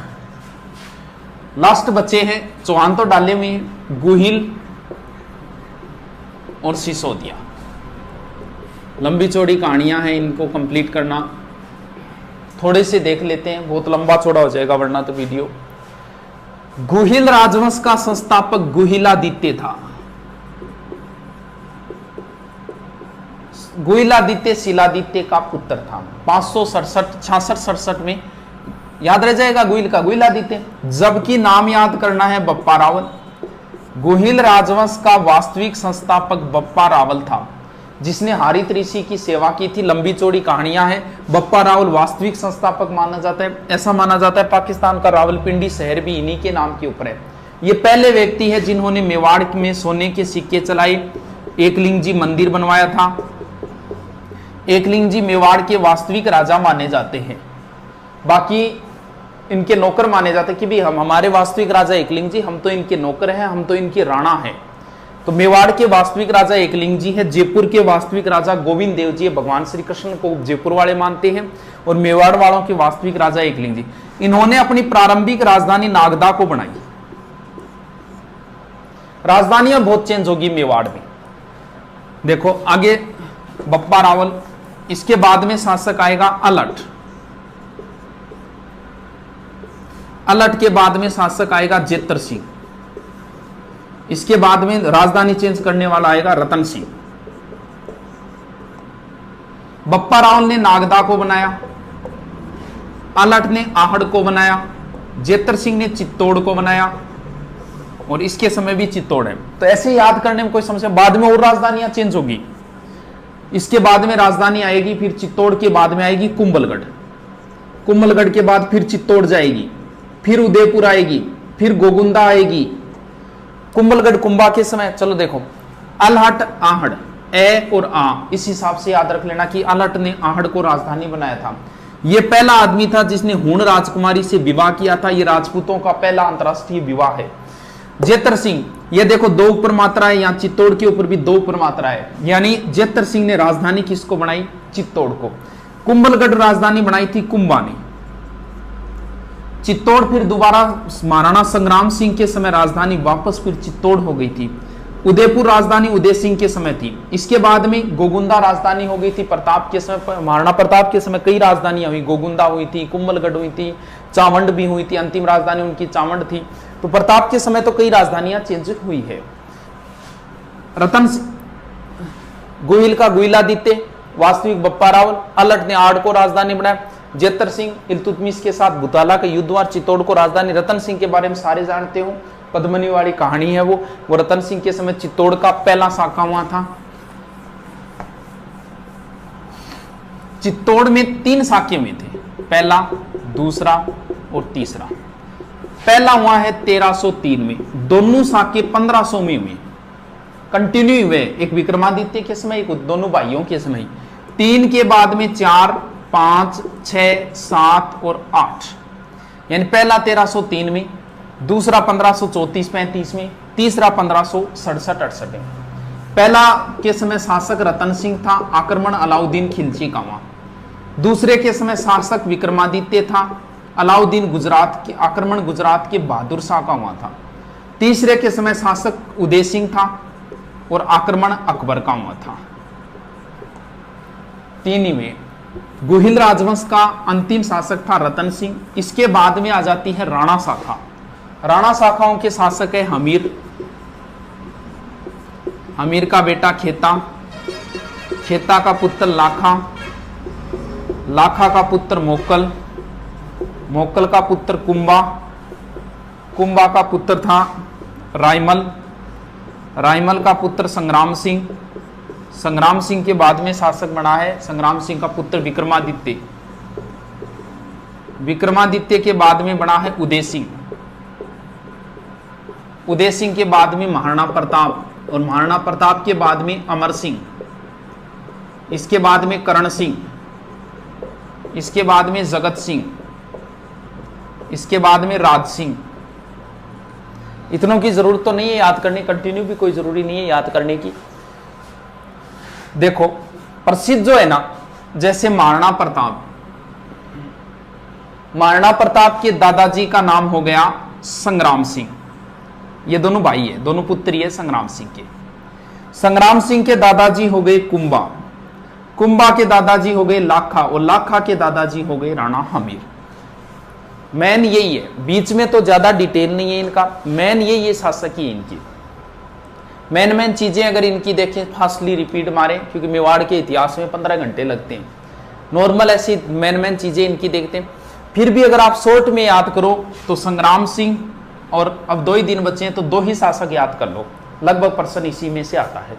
या तो संग्राम सिंह में से आएगा या महाराणा प्रताप का तो निश्चित ही मान लो एग्जाम के अंदर। राणा हमीर, ये कौन सा वंश शुरू हो गया? सिसोदिया।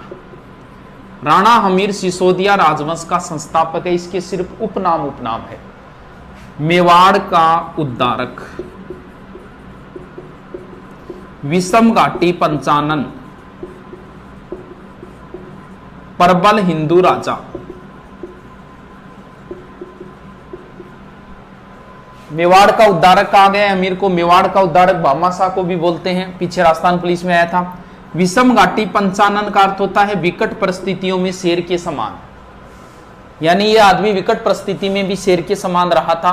विषम घाटी पंचानन कहां कहा गया? ये कुंभा ने कहा था। कुंभा ने लिखी है, टीका लिखिए, जयदेव के गीत गोविंद पर रसिक प्रिया, सॉरी, विषम घाटी पंचानन कीर्ति स्तंभ में, जबकि कुंभा ने कहा है वीर राजा। कुंभा ने अमीर को वीर राजा कहा है, विषम घाटी पंचानन कीर्ति स्तंभ में, और प्रबल हिंदू राजा कहा है टोड ने। खेता की कोई बात नहीं है। आगे लाखा है। लाखा का पूरा नाम है लक्ष्य सिंह। मेवाड़ में शॉर्ट में नाम लिया जाता है, जैसे कुंभकर्ण नाम है, संग्राम सिंह को सांगा बोलते हैं, प्रताप सिंह को प्रताप बोलते हैं। वैसे ही लक्ष्य सिंह है, लक्ष्य सिंह का मतलब लकी सिंह। सारे किस्मत वाले जो बातें हैं वो सारी लाखा के समय हुई थी। जैसे जावर में चांदी की खान किस्मत की बात है। पिछोला झील बनवा गया कोई ऑटोमेटिक अपने आप ही, लाखा जी का पैसा ही नहीं लगा, एक बंजारा बनवा गया, किस्मत वाली बात है। फिर इनका विवाह हुआ था हंसाबाई से, रावचूड़ा की पुत्री थी हंसाबाई, ये भी किस्मत वाली बात है क्योंकि विवाह होना किसके साथ था, कुंवर चूड़ा के साथ। बाद में इन्होंने प्रतिज्ञा ले ली और ये मेवाड़ के भीष्म पितामह कहलाए थे। इसके बाद में मोकल की बातें नहीं है, मोकल की हत्या कर दी थी चाचा और मेरा नहीं। फिर कुंभा की बहुत सारी बातें हैं। कुंभा का भी एग्जाम में लगभग एग्जाम में प्रश्न आएगा और आपके भी आता है। कुंभा संग्राम सिंह और प्रताप सिंह।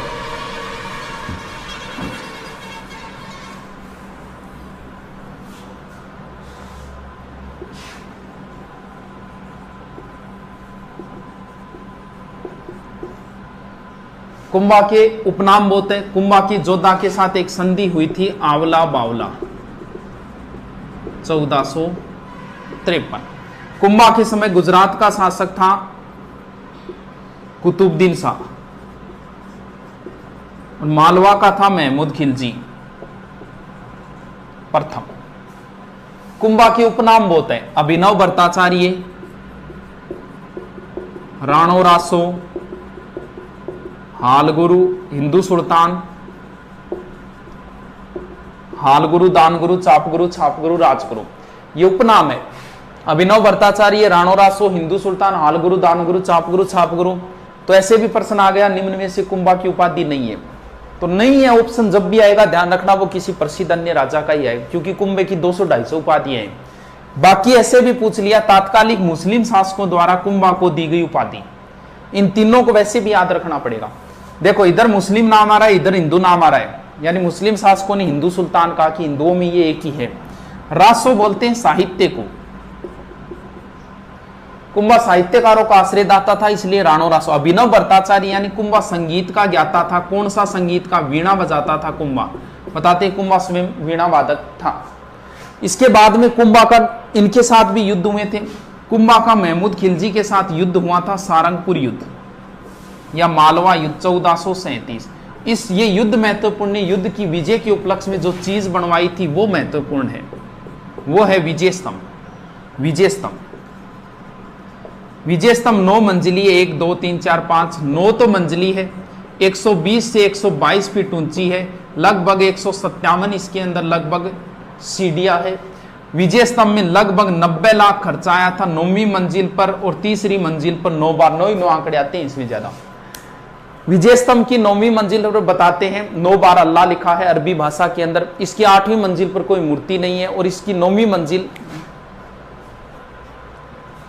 एक चीज और है चित्तौड़गढ़ दुर्ग में, इसके नजदीक एक चीज और है जिसका नाम है कीर्ति स्तंभ। ये 7 मंजिली है, ये 9 मंजिली है, ये 75 फुट है, ये 120 फुट है। ये कुंभा ने नहीं बनवाई थी, ये कुंभा ने बनवाई थी, ये बनवाई थी जैन व्यापारी जीजा। इसका प्रश्न ये ज्यादा है कीर्ति स्तंभ किस जैन तीर्थंकर को समर्पित है। ये देखो एक है, एक का सा लग रहा है, 1 नंबर जैन तीर्थंकर को समर्पित है। 1 नंबर कौन है? आदिनाथ या ऋषभदेव। कीर्ति स्तंभ अलग है और कीर्ति स्तंभ प्रशस्ति अलग है। कीर्ति स्तंभ प्रशस्ति कुंभा की कीर्ति का बखान करती है, इसका मतलब विजय स्तंभ की 9वीं मंजिल पर है, इसे जैन कीर्ति स्तंभ कह सकते हो। ये विजय स्तंभ अलग है, कीर्ति स्तंभ अलग है, कीर्ति स्तंभ प्रशस्ति अलग है, तीनों चीजों में कंफ्यूज मत होना। इसके बाद में कुंभा ने बहुत सारे निर्माण कार्य करवाए हैं, शॉर्ट में देख लेते हैं। राजस्थान में स्थापत्य का स्वर्णकाल कुंभा के समय माना जाता है। कुंभा ने मेवाड़ में सर्वाधिक दुर्ग बनाए, मारवाड़ में सर्वाधिक मालदेव ने बनवाए थे। वीर विनोद के लेखक श्यामल दास ने कहा है कि मेवाड़ में 84 में से 32 दुर्ग अकेले कुंभा ने बनवाए हैं, जबकि ऐसा प्रश्न जरूर पूछा जा चुका है, लेकिन आपको सिर्फ 5 ही नाम याद रखने हैं। कुंभलगढ़, अचलगढ़, बहुत पिछली बार राजस्थान पुलिस में आया था इसका प्रश्न। कुंभलगढ़, अचलगढ़, बसंतगढ़, बैराट और भोमट, बस ये 5 ही दुर्ग याद करने। एक और करो तो कर लेना छठा मचान। सीधा सा है कुंभलगढ़, अचलगढ़, बसंतगढ़, बैराट, भोमट, कुंभलगढ़, अचलगढ़, बसंतगढ़, बैराट, भोमट, कुंभलगढ़, अचलगढ़, बसंतगढ़, बैराट, भोमट। इनमें से ये दोनों सिरोही में है। बसंतगढ़ को कई बार बसंती भी लिख देते हैं। बैराट भोमट पड़ता है बाड़मेर में, बैराट पड़ता है भीलवाड़ा में, मचान पड़ता है सिरोही में, और कुंभलगढ़ हो गया रासम। ये एक ही दुर्ग है जिसका डिटेल है, बाकी का कोई डिटेल नहीं है, नाम और जिला। थोड़ी सी बात देख लेते हैं कुंभलगढ़ दुर्ग। कुंभलगढ़ दुर्ग की सबसे बड़ी विशेषता बस यही है। चित्तौड़ दुर्ग अगर आपको दिखाया हुआ मिलेगा तो विजय स्तंभ मिलेगी, अगर कुंभलगढ़ दिखाया मिलेगा तो ये 36 किलोमीटर लंबी दीवार मिलेगी, जिसे भारत की महान दीवार the great wall of India कहा जाता है। बहुत ऊंचाई पर है ये दुर्ग। इस दुर्ग के अंदर एक महल है कटारगढ़। यहां कुंभा ने राजधानी ये बना ली थी, यहां से कुंभा पूरे मेवाड़ को देखता था, इसे मेवाड़ की आंख कहते हैं। कटारगढ़ के सबसे ऊपर महल है बादल महल, जिसे बादल भी टच करते हैं। इसी बादल महल में 9 मई 1540 ज्येष्ठ शुक्ल तृतीया वार रविवार महाराणा प्रताप जयवंताबाई के गर्भ से महाराणा प्रताप का जन्म हुआ था। ये प्रश्न पीछे राजस्थान पुलिस में आया था, महाराणा प्रताप का जन्म कहां हुआ था। इसमें कटारगढ़ बादल महल ऑप्शन नहीं थे, सीधा सीधा ऑप्शन था कुंभलगढ़। यानी महाराणा प्रताप का बचपन किस दुर्ग में गुजरा था? कुंभलगढ़ दुर्ग के अंदर। यह कुंभलगढ़ दुर्ग इतिहास में आज तक कभी नहीं जीता गया, इसे सिर्फ एक बार जीता गया था। यह 1578 में शाहबाज के समय। शाहबाज ने कुंभलगढ़ पर 3 बार आक्रमण किया था। पीछे फर्स्ट रेड में आया था ये प्रश्न। एक बार जीता था। ये मेवाड़ वालों के जब भी कोई संकट आता था वो यहां जाते थे। इसे मेवाड़ महाराणाओं की संकटकालीन रणस्थली, मारवाड़ राजाओं की संकटकालीन रणस्थली बोलते सिवाना दुर्ग। सिवाना दुर्ग को भी शाहबाज खान ने जीता था चंद्रसेन के समय, और इस दुर्ग को भी शाहबाज खान ने जीता है 1578 के अंदर। इसी दुर्ग के अंदर थोड़ा सा इधर एक कुंड है, मामादेव कुंड।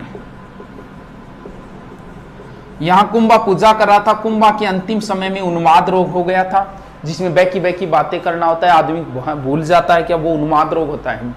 और यहां कुंभा के पुत्र उदा आया और कुंभा की हत्या कर दी। उदा को मेवाड़ का पितृहंता कहते हैं। राजपूत सरदारों ने इसे स्वीकार नहीं किया क्योंकि इसने जघन्य काम किया, पिता की हत्या की, इसे निकाल दिया और कुंभा के दूसरे पुत्र रायमल को बना दिया था राणा।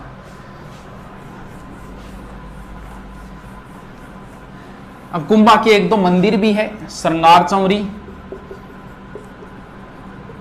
मीरा मंदिर, रणकपुर के जैन मंदिर और कुशाल माता मंदिर। श्रृंगार चौरी कुंभा की पुत्री थी रमाबाई, जिसे वागीश्वरी बोलते हैं। ये भी विद्वान विदुषी महिला थी। श्रृंगार चौरी इन्हीं के विवाह की चौरी है चित्तौड़गढ़। कुंभा की लगभग चीजें चित्तौड़गढ़ दुर्ग में ही है। मीरा मंदिर ये भी चित्तौड़ में है।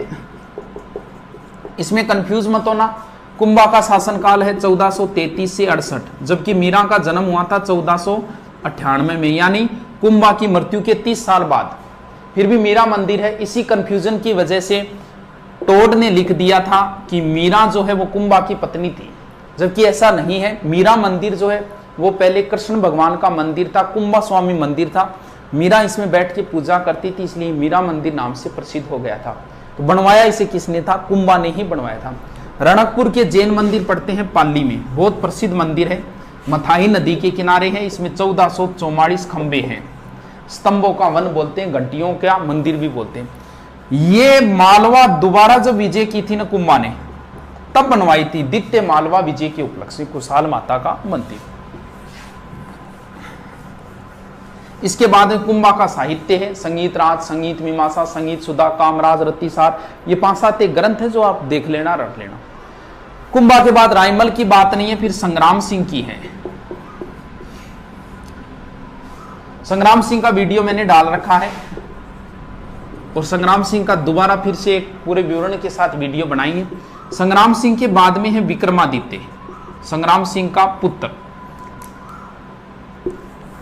विक्रमादित्य के समय की एक ही बात है, बता देते हैं शॉर्ट में।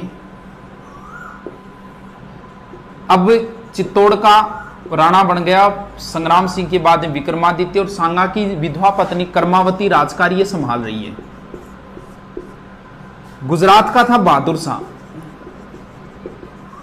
बहादुर शाह ने सोचा कि मेवाड़ कमजोर तो चलो आक्रमण करते हैं। इसने 1534 में आक्रमण किया, लेकिन कर्मावती ने इसे रणथंबोर की जागीर देके वापस भेज दिया था। और बहादुर शाह की हुमायूं के साथ बिगड़ गई। हुमायूं इस पर आक्रमण करने के लिए चला था। तब इसने सोचा कि हुमायूं आक्रमण करने आ रहा है, क्यों ना चित्तौड़ को जीत ले। इसने रूमी खां के नेतृत्व में दोबारा चित्तौड़ की घेराबंदी कर दी। तो बताते हैं कर्मावती ने हुमायूं को सहायता के लिए अपील की थी। हुमायूं वहां से चल भी पड़ा था, क्योंकि दोनों काम ही करने, बहादुर शाह पे आक्रमण तो करना ही है। वो सहारनपुर ने पहुंचा। इधर से बहादुर शाह ने इसके पास खत भेज दिया था, बोल देख मैं जिहाद करने के लिए जा रहा हूं, तू बीच में मत आ, अपनी लड़ाई बाद में, हम बाद में लड़ेंगे। यानी इस युद्ध को चुपके से जिहाद घोषित करके बहादुर हुमायूं को सहारनपुर के लमसम रोक दिया था। फरिश्ता के अनुसार ये ग्वालियर में रुका था, जो भी है। अब यहां नेतृत्व संभाला बाघ सिंह ने। कर्मावती ने विक्रमादित्य और अपने पुत्र दूसरा उदय सिंह, इन दोनों को ननियाल बूंदी भेज दिया। बाघ सिंह के नेतृत्व में केसरिया हुआ, कर्मावती के नेतृत्व में जोहर हुआ और 1534-35 चित्तौड़गढ़ का दूसरा और सबसे बड़ा साका पूर्ण हुआ। यहाँ 13,000 रानियों ने जोहर किया था। इसके बाद में विक्रमादित्य की सब जानते हो, बनवीर ने हत्या की, उदय सिंह को मारना चाहा। पन्नाधाई ने अपने पुत्र चंदन का बलिदान देके उदय सिंह को सुरक्षित पहले देवलिया के ठाकुर के पास, फिर डूंगरपुर और फिर लास्ट में कुंभलगढ़ ले गए थे। आशा शाह की देखरेख में रखा। इसके बाद में शासक बन गया उदय सिंह।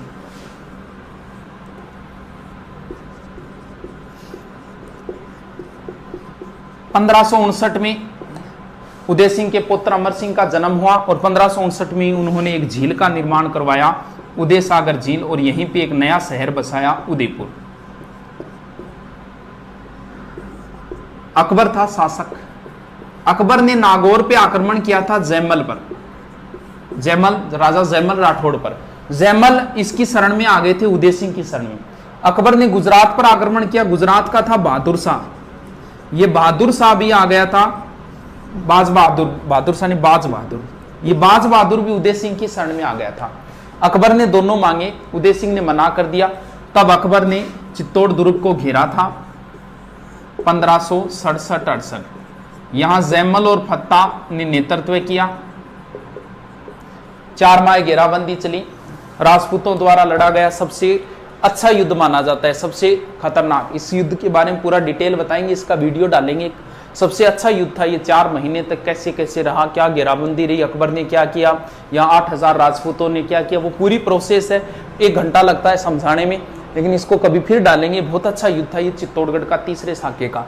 और यहाँ जैमल और फत्ता के नेतृत्व में केसरिया हुआ और फत्ता की पत्नी फूलकंवर के नेतृत्व में जोहर हुआ था। ये चित्तौड़ का तीसरा और अंतिम साका था। इस घटना के थोड़े दिनों बाद ही उदय सिंह की मृत्यु हो गई थी गोगुंदा में। उदय सिंह ने अपने छोटे पुत्र जगमाल को राणा बना दिया था। मेवाड़ में एक रिवाज है कि जो राणा बनेगा वो दाह संस्कार में नहीं जाएगा। तो वहां जगमाल दिखाई नहीं दिया। तब राजपूत सरदारों ने पूछ लिया कि जगमाल दिखाई नहीं दे रहा। तब उन्होंने कहा कि जगमाल को तो राणा बना दिया। तब वो बाकी राजपूत सरदारों ने मिलकर महाराणा प्रताप का यही गोगुंदा में राज्याभिषेक कर दिया था। और उनके पास चित्तौड़ दुर्ग तो मुगलों के पास है, कुंभलगढ़ दुर्ग था। कुंभलगढ़ दुर्ग में सरदार गए, जगमाल को हटाया और महाराणा प्रताप का दोबारा कुंभलगढ़ दुर्ग में राज्याभिषेक हुआ था। और इसे महलों की क्रांति कहा जाता है। इस दोबारा राज्याभिषेक के अंदर मारवाड़ से राव चंद्रसेन भी आए थे। प्रताप एक बहुत इंपॉर्टेंट शासक है। इसके बारे में अगर शॉर्ट में बताया तो भी 1.5 घंटे लगेंगे। तो नॉर्मल आप बातें देख लेना। हल्दी घाटी युद्ध है, थोड़ी सी ऐसी 4 अभियान है। सबसे पहले जलाल खां, क्योंकि इसे बहुत विस्तार से बताना है, कभी पूरे डिटेल से करेंगे। 2-3 घंटे का चैप्टर है। इतिहास का एक महत्वपूर्ण योद्धा है। ऐसे बता रहे हैं तो ऐसे लग रहा है कि भी एक बेइज्जती सी कर रहे हैं इतिहास की। ये सबसे अच्छा करेक्टर है इतिहास का। सबसे पहले 72 में जलाल खां, उसके बाद में 2 नंबर अभियान पे मान सिंह का पिता भगवान दास, और लास्ट में टोडरमल। ये तीनों आए थे 73 में। टोटल 6 अभियान आए थे महाराणा प्रताप को समझाने। ये 4 युद्ध से पहले, इसके बाद में आए थे 1580 में, और एक अभियान आया था 1584 में। 80 में रहीम जी आए थे, अब्दुल रहीम खान खाना, रहीमन दागा प्रेम का वो रहीम जी। और सबसे अंत में आया था जगन्नाथ कछवा। इन्हें शांति अभियान बोलते हैं क्योंकि ये युद्ध से पहले है और ये युद्ध के बाद है। टोटल 6 अभियान। इनका क्रम ज्यादा पूछा जाता है। सबसे पहले एक मुसलमान को भेजा जलाल खां, फिर मान सिंह को भेजा, और पहले बेटे को भेजा, बेटा कोई काम बिगाड़ दे तो बाप को भेजा जाता है, फिर बाप को भेजा भगवान दास को, और अंत में भेजा गया है टोडरमल को। सूत्र भी बना रखा है कईयों ने, तो कोई जरूरत भी नहीं है सूत्र की। फिर आपको हल्दीघाटी युद्ध की सारी बातें देखनी है, क्या क्या नाम है, क्या क्या है, वो डिटेल आधे घंटे हल्दीघाटी युद्ध में लगता है, तो वो नाम ध्यान में रख लेना। 18-21 जून 1576, इधर वाले का रावण सेना का कौन, इधर वाले का कौन, वो नॉर्मल आप डिटेल पूरा देख लेना। इसके बाद में फिर है दिवेर का युद्ध, 4 चौकियां हैं। फिर 1585 में राजधानी बनाई थी, लूणा चावंडिया को हरा के चावंड को। पीछे फैसलेट में आया था चावंड राजधानी कितने वर्षों तक रही, तो कुछ बच्चों ने क्या किया, महाराणा प्रताप की मृत्यु 1597 है, 97 में से घटा दिया था, जबकि चावंड राजधानी अमर सिंह के समय तक रही थी। 1615 में जब मेवाड़ मुगल संधि हुई थी तब तक रही थी, तो ये थोड़ा सा ध्यान रखना। 1585 से 1615 तक चावंड राजधानी रही थी। और फिर प्रताप की यही धनुष की प्रत्यंचा खींचते समय मृत्यु हुई थी। इसको बहुत शॉर्ट में ले लिया मैं, पूरे डिटेल से वीडियो डालेंगे, बाद में डालेंगे। इसके बाद में महाराणा प्रताप के पुत्र अमर सिंह,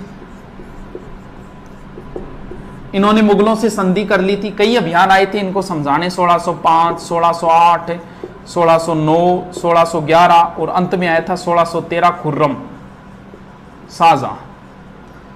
1605 शहजादा परवेज, फिर महावत खां को भेजा था, फिर अब्दुल्ला खां को भेजा था, फिर राजा बस्सू को भेजा था और अंत में आया था खुर्रम या शाहजहां। तो इनके बीच में 1615 में संधि हो गई, जिसे मेवाड़ मुगल संधि कहते हैं। संधि की शर्तें यही थी, अमर सिंह की शर्तें थी, मैं तुम्हारे दरबार में नहीं जाऊंगा, तुम्हारे साथ कोई वैवाहिक संबंध नहीं रखूंगा। उधर से एक शर्त रखी गई थी, आप चित्तौड़ दुर्ग की मरम्मत नहीं करोगे।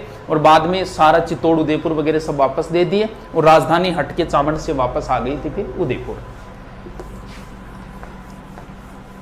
फिर मेवाड़ का अंतिम शक्तिशाली शासक जो है वो राज सिंह है, जिन्हें विजय कटकातू की उपाधि औरंगजेब से इनकी बड़ी नहीं थी। इन्होंने नाथद्वारा में नाथ जी का मंदिर और द्वारिकाधीश मंदिर और एक राजसमंद झील बनवाई थी। राजसमंद झील का दूसरा नाम राजसमुद्र है, जो झीलों के अंदर मैंने डाल रखा है। तो मेवाड़ का मैन ऐसी शॉर्ट में बता दिया आपको, थोड़ा सा दोबारा रीडिंग मार लेना इनका। ये थे राजवंश। इसके बाद में एकीकरण का थोड़ा डाल रखा है मैंने, क्रांति डाल रखी है, जनसंख्या डाल रखी है, किसान आंदोलन शॉर्ट में बता देता हूं, बहुत इंपॉर्टेंट है। किसान आंदोलन का प्रश्न आता ही आता है। क्यों पुणे गुरु गुरु ओ गुरु बस आयो 5 मिनट में, ठीक है आयो गुरु, हाँ आयो गुरु आयो, 5 मिनट बैठो। हाँ लास्ट किसान आंदोलन शॉर्ट में बता देता हूं। बिजोलिया सबसे इंपॉर्टेंट, बेगू, उसके बाद बूंदी, ये 3 इंपॉर्टेंट है। इन तीनों में गड़बड़ होगी। बिजोलिया भारत में सबसे पहले आंदोलन यहीं से चले थे। बिजोलिया वर्तमान में पड़ता है भीलवाड़ा के अंदर। या ये किस रियासत में था? ये मेवाड़ रियासत में था। उस समय मेवाड़ का महाराणा फतेह सिंह था, चेतावनी राज चुंगठिया वाले। बिजोलिया में दाकड़ जाति के किसान थे। भारत का सबसे लंबा अहिंसात्मक चलने वाला आंदोलन है, जो 1897 में शुरू हुआ, 1941 में जाके खत्म हुआ। पूछ लिया कितने वर्षों तक चला था? 44 साल तक चला था। यानी इसे भारत का मैराथन किसान आंदोलन कहा जाता है। भारत का मैराथन युद्ध है दिवेर का युद्ध, और मैराथन किसान आंदोलन है बिजोलिया किसान आंदोलन। इतने लंबे को हम 3 पार्टों में बांट लेते हैं आसानी से होने से। पहला चरण, दूसरा चरण और तीसरा चरण। पहला चरण 1897 से 1915, दूसरा 1915 से 23 और तीसरा 1923 से 41। सर चरण कैसे बांटे? नेतृत्वकर्ता के आधार पर। प्रत्येक का नेतृत्वकर्ता बदलेगा, क्योंकि 44 साल तक एक आदमी नेतृत्व नहीं कर सकता। हुआ क्या, गंगाराम धाकड़ के पिता की मृत्यु हुई और मृत्यु भोज पर सारे किसान इकट्ठा हुए थे। वहीं पे निर्णय लिया कि यार 84 प्रकार की लाग बागें कैसे भरे। उसमें बिजोलिया का सामंत जो था वो था किशन सिंह या कृष्ण सिंह। तब वहां पे एक व्यक्ति था साधु सीताराम। साधु सीताराम ने सबको राय दी, बोले यार हो सकता है किशन सिंह गड़बड़ कर रहा हो, अपने एक कोई व्यक्ति जाके फतेह सिंह को समझाओ। बोले किसको भेजें? वो नानजी ठाकरी पटेल को भेज दो। ये गए, फतेह सिंह मिला नहीं, वो एप्लीकेशन उनके ऑफिस में छोड़ के वापस आ गए थे। फतेह सिंह ने हामिद हुसैन को नियुक्त किया था, लेकिन कोई समाधान नहीं हुआ।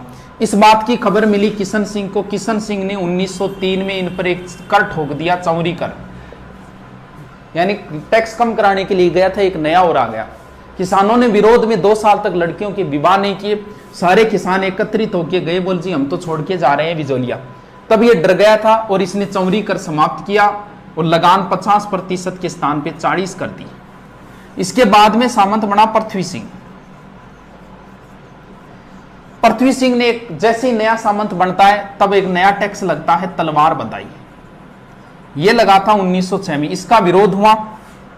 साधु सीताराम दास है, ब्रह्मदेव है, फतेहकरण चारण आदि के नेता। ये पहला चरण है। तो पहले चरण में याद रखना है, भारत राजस्थान में किसान आंदोलन के जनक साधु सीताराम दास माने जाते हैं, भारत में विजय सिंह पथिक माने जाते हैं। दूसरे चरण का नेतृत्व विजय सिंह पथिक करेंगे। पहले में नेतृत्व याद रखना है, नानजी ठाकरे पटेल को भेजा था 1903 चौरी कर और 1906 तलवार बंधाई कर। दूसरे चरण का जो नेतृत्व है पूरा, वो पूरा का पूरा नेतृत्व विजय सिंह पथिक संभालेंगे। विजय सिंह पथिक बुलंदशहर यूपी के थे। इनका वास्तविक नाम भूप सिंह गुज्जर था। ये इन्हें टोडगेट जेल में बंदी बनाए, यहां से भाग के चित्तौड़ के ओछरी साइड में चले गए थे और वहां महात्मा के रूप में प्रसिद्ध हो गए। और इस आंदोलन का नेतृत्व विजय सिंह पथिक ने संभाल लिया और विजय सिंह पथिक ने इस आंदोलन को भारत में प्रसिद्ध कर दिया। क्यों?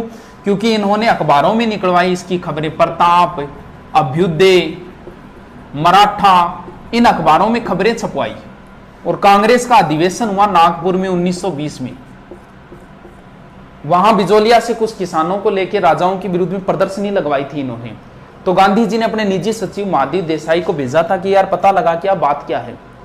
बाद में यहां 1922 में एक समझौता हुआ था हॉलैंड की मध्यस्थता से। बोल जी हम आपकी 35 लाख बागें कम कर देंगे। लेकिन यह समझौता इसलिए हुआ था कि 22 में असहयोग आंदोलन चल रहा था, उसके डर की वजह से बाद में असहयोग आंदोलन गांधी जी ने बंद किया। यह समझौता भी फेल हो गया। तीसरे चरण में जो नेतृत्व किया वो सिर्फ नेतृत्व करता, याद रखना है, अपने सीकर से रामनारायण चौधरी, जमनालाल बजाज, हरिबा उपाध्याय, माणिक्यलाल वर्मा। और 1941 में टी विजय राघवाचार्य की मध्यस्थता से समझौता हुआ और आंदोलन समाप्त। और बिजोलिया में एक ध्यान थोड़ा सा ये रख लेना, बिजोलिया के अंदर तुलसी बीज नाम का एक व्यक्ति था जो किसका कार्य करता था? संदेशवाहक का कार्य करता था। यानी 15-20 किलोमीटर रोज चलता था और लोगों को सूचना देता था इसके बारे में। तो बिजोलिया लंबा आंदोलन है, लेकिन बातें जो मेन थी वो सारी बता दी मैंने। 44 साल धाकड़ जाति, भारत का सबसे पहला किसान आंदोलन, अहिंसात्मक आंदोलन, साधु सीताराम दास, नानजी ठाकरे पटेल, इसके बाद में महाराणा, फिर किशन सिंह 1903, फिर 1906 पृथ्वी सिंह, उसके बाद में फिर दूसरा चरण विजय सिंह पथिक, फिर कई अखबारों में निकलवाए, नागपुर में निकलवाए, 1916 किसान पंच बोर्ड, 17 में उपरमाल पंच बोर्ड, इसके बाद में फिर वो पोलैंड की मध्य समझौता, फिर तीसरे चरण में 2-3 नेतृत्व करता, फिर टी विजय राघवाचार्य की मध्यस्थता से समझौता। बेगू के किसान मेनाल नामक स्थान पर एकत्रित हुए और बिजोलिया में विजय सिंह पथिक के पास आए। बोल जी हमारा नेतृत्व करो। विजय सिंह पथिक ने भेजा कि आपका नेतृत्व रामनारायण चौधरी जी करेंगे। यानी विजय सिंह पथिक के कहने पर बेगू का नेतृत्व रामनारायण चौधरी, बूंदी वाले रामनारायण चौधरी के पास आए कि हमारा नेतृत्व करो। तो रामनारायण चौधरी ने कहा कि आपका नेतृत्व करेंगे नैनूराम। तो यहां का नेतृत्व रामनारायण के कहने पर नैनूराम जी ने किया, नैनूराम शर्मा के अंदर। अब देखो कंफ्यूजन कहां होगी, वो आपसे पूछेगा कि नानक जी किस किसान आंदोलन से संबंधित है, अर्जी गीत कहां लिखा गया, पंचीड़ा गीत कहां लिखा गया, रूपा जी करपा जी किससे संबंधित है, बोलशेविक समझौता किससे संबंधित है। बस ऐसे पूछता है, वहां गड़बड़ हो जाती है। वो पूछेगा नानक जी भील किस किसान आंदोलन से, बठेगोड़े, क्या नानक जी बिजोलिया मोग, बेगू मोग, बूंदी मोग, वहां गड़बड़े। आप ऐसा करो, इस नए को पकड़ो, नए से नैनूराम, नए से नित्यानंद, और नए से ही नानक जी। यानी बूंदी किसान आंदोलन का नेतृत्व नैनूराम शर्मा, स्थानीय आंदोलन का नेतृत्व नित्यानंद, नानक जी भील। यहां एक सम्मेलन हुआ 1903 में डाबी में, और गोलीबारी के अंदर नानक जी भील मारे गए। यहां के कार्यकर्ता नानक जी भील को ले गए थे, पुलिस के हाथ नहीं लगने दिया था इनके शव को। 9 दिन बाद देवगढ़ में इनका दाग संस्कार हुआ था। नारेड़ आए थे, इनका दाग संस्कार नारेड़ से हुआ था। बूंदी में इनका बहुत ज्यादा चर्चा, उनके गीतों में बहुत नाम लिया था। नानक जी भील और देवीलाल गुज्जर 2 व्यक्ति थे यहाँ। अब अर्जी गीत कहां लिखी गई? ये दोनों वैसे माणिक्यलाल वर्मा ने लिखा था, अर्जी कहीं और लिखा है, पंचड़ी कहीं और। कैसे याद करेंगे? अर्जी का मतलब होता है एप्लीकेशन, रिक्वेस्ट। नानक जी चले गए भगवान के पास स्वर्ग में, तो माणिक्यलाल वर्मा ने नानक जी से अर्जी की, एप्लीकेशन की है कि थे तो भगवान कन चला गया लेकिन माने तो अनाथ कर गया थे, भगवान ने को मारो उद्धार करे, मार सागेट शोषण हो रहे। यानी अर्जी गीत उन्होंने नानक जी भील के लिए, नानक जी भील झंडा गीत गाते हुए शहीद हुए थे। झंडा गीत विजय सिंह पथिक का लिखा हुआ था, तो ये थोड़ा ध्यान हो। और पंचछेड़ा गीत विजय माणिक्यलाल वर्मा ने बिजोलिया किसान आंदोलन में लिखा था। तो एक चीज ध्यान, बिजोलिया में ऐसा प्रश्न नहीं बनेगा बिजोलिया किसान आंदोलन का नेतृत्व किसने किया, क्योंकि इसकी ज्यादा नेतृत्व करता है। या तो ऐसे बनेगा प्रारंभिक नेतृत्व किसने किया, साधु सीताराम दास, बाकी या फिर नेतृत्व किसने नहीं किया, ऐसा प्रश्न जरूर हो सकता है। या तो आप ऐसे करो, दो ही नाम पकड़ लो, बे बो और बेरो को नहीं, बेरू, ये दो ही नाम ध्यान रखो। बेगू का, बेगू में बोल सेविक, बेबो, बेगू में बोल सेविक, बोल सेविक मतलब यहां का सामंत था अनूप सिंह। विजय सिंह पथिक की मध्यस्थता से किसान और अनूप सिंह के मध्य समझौता हुआ। इसने कहा कि आपकी लागबागें मान ली जाएगी, मैं महाराणा को कह दूंगा। बेगू भी प्रथम श्रेणी का ठिकाना था मेवाड़ का। महाराणा ने कहा कुछ नहीं है, दिस इज बोल सेविक समझौता।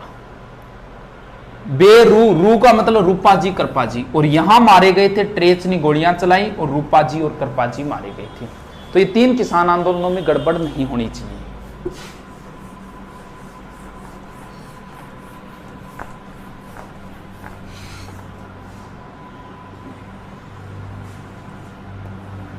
अब बचा है अलवर,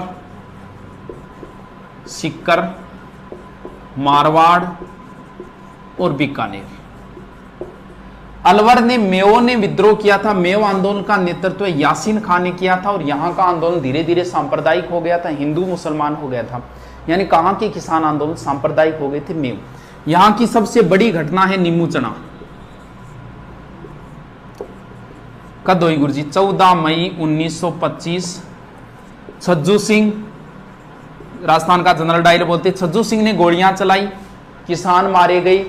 इसका कंपैरिजन होता है जलियावाला से, निमुचना का। कैसे गुरु, इसको निमुचना हत्याकांड तो नाम दिया था रामनारायण चौधरी ने। इस हत्याकांड को दूसरा जलियावाला, यानी जलियावाला से भी भयंकर बताया था रियासती अखबार जो दिल्ली से निकलता था, और गांधी जी ने इसे डबल डायरिज्म कहा था। और एक जलियावाला कहा जाता है मानगढ़ हत्याकांड को, 1913 में हुआ था, उसकी तुलना भी जलियावाला से होती है। इसके बाद में सीकर के जो किसान आंदोलन थे उनका नेतृत्व भी वैसे रामनारायण चौधरी ने किया था। यहां 1931 में क्षेत्रीय जाट सभा की स्थापना हुई, और 1934 में जाट प्रजापति महायज्ञ का आयोजन हुआ था। सीकर के किसान आंदोलन की विशेष बात ये, यहाँ के किसान आंदोलन की खबरें इंग्लैंड का एक अखबार है डेली हेराल्ड, उस डेली हेराल्ड में छपी थी। अब जब अखबार में आ गई तो फिर संसद में मामला उठा। अंग्रेज था लॉरेंस, उसने इस मामले को संसद में उठाया था, हाउस ऑफ कॉमन। यानी कहां की किसान आंदोलन की खबरें, इंग्लैंड में सीकर की किसान आंदोलन की हाउस ऑफ कॉमन में उठाया था लॉरेंस ने, यानी वहां की संसद में मामला उठा था। यहां की प्रसिद्ध घटना है कटराथल, सीकर।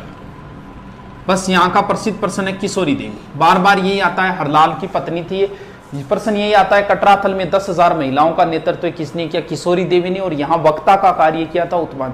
वैसे अगर आपसे पूछ लेना कहाँ किसान आंदोलन में महिलाओं ने भाग लिया था, तो वो बूंदी में है। बूंदी में महिलाओं से भी बेगार ली जाती थी, वहां किसान आंदोलनों में महिला ने भाग लिया था। सीकर में एक जगह है कुद्दन, यहां भी लॉर्ड वेव ने गोलियां चलाई। जयसिंहपुरा में भी हत्याकांड हुआ था। ये 2-3 एक नाम है, थोड़ा ध्यान रखना। बीकानेर में पानी के लिए आंदोलन हुआ था, आबियाना कर के लिए। बीकानेर के महाराजा गंगा सिंह गोलमेज सम्मेलन में गए थे। पीछे से एक अखबार निकलता है बीकानेर दिग्दर्शन, उसमें खबरें छपवा दी थी चंदनमल भेड़ ने गंगा सिंह के विरुद्ध। तो इसे कहा जाता है बीकानेर षड्यंत्र केस। और यहां जो मैन है वो है दूधवा खारा आंदोलन। दूधवा खारा पड़ता है चूरू के अंदर। इसका नेतृत्व हनुमान सिंह वगैरह ने किया। हनुमान सिंह एक पुलिस अधिकारी थे, एग्जाम में आता कहां की किसान आंदोलन का नेतृत्व एक पुलिस अधिकारी ने किया था, दूधवा खारा। मारवाड़ में वैसे मादा पशुओं के निष्कासन के विरोध में आंदोलन हुआ। यहां एक नाम याद रखना, चांदमल सुराणा। सुराणा होता है बनिया, यानी बनिया का मतलब फिर नापतोल, 1921। यहां तोल आंदोलन हुए थे 1921, 100 शेर से संबंधित था वो तोल आंदोलन। लास्ट घटना है डाबड़ा हत्याकांड, कब हुई थी? 13 मार्च 1947। डाबड़ा पड़ता है डीडवाना नागौर। यहां कुछ लोग मारे गए थे, जिसके अंदर है रामूराम, चुन्नीराम, धन्नाराम, नंदराम आदि 2-3 एक नाम है, वो पीछे एग्जाम में आया था पुलिस वाले में कि रामूराम, चुन्नीराम, धन्नाराम, रुगाराम आदि किस किसान आंदोलन में मारे गए। तो ये थे डाबड़ा हत्याकांड। तो लगभग हिस्ट्री का रिपीट मार दिया है, इसे 1-2 बार आप और देख लें, फायदा ही होगा। लगभग प्रश्न आपको इनमें से कहीं ना कहीं से मिल ही जाएंगे। ठीक है, धन्यवाद।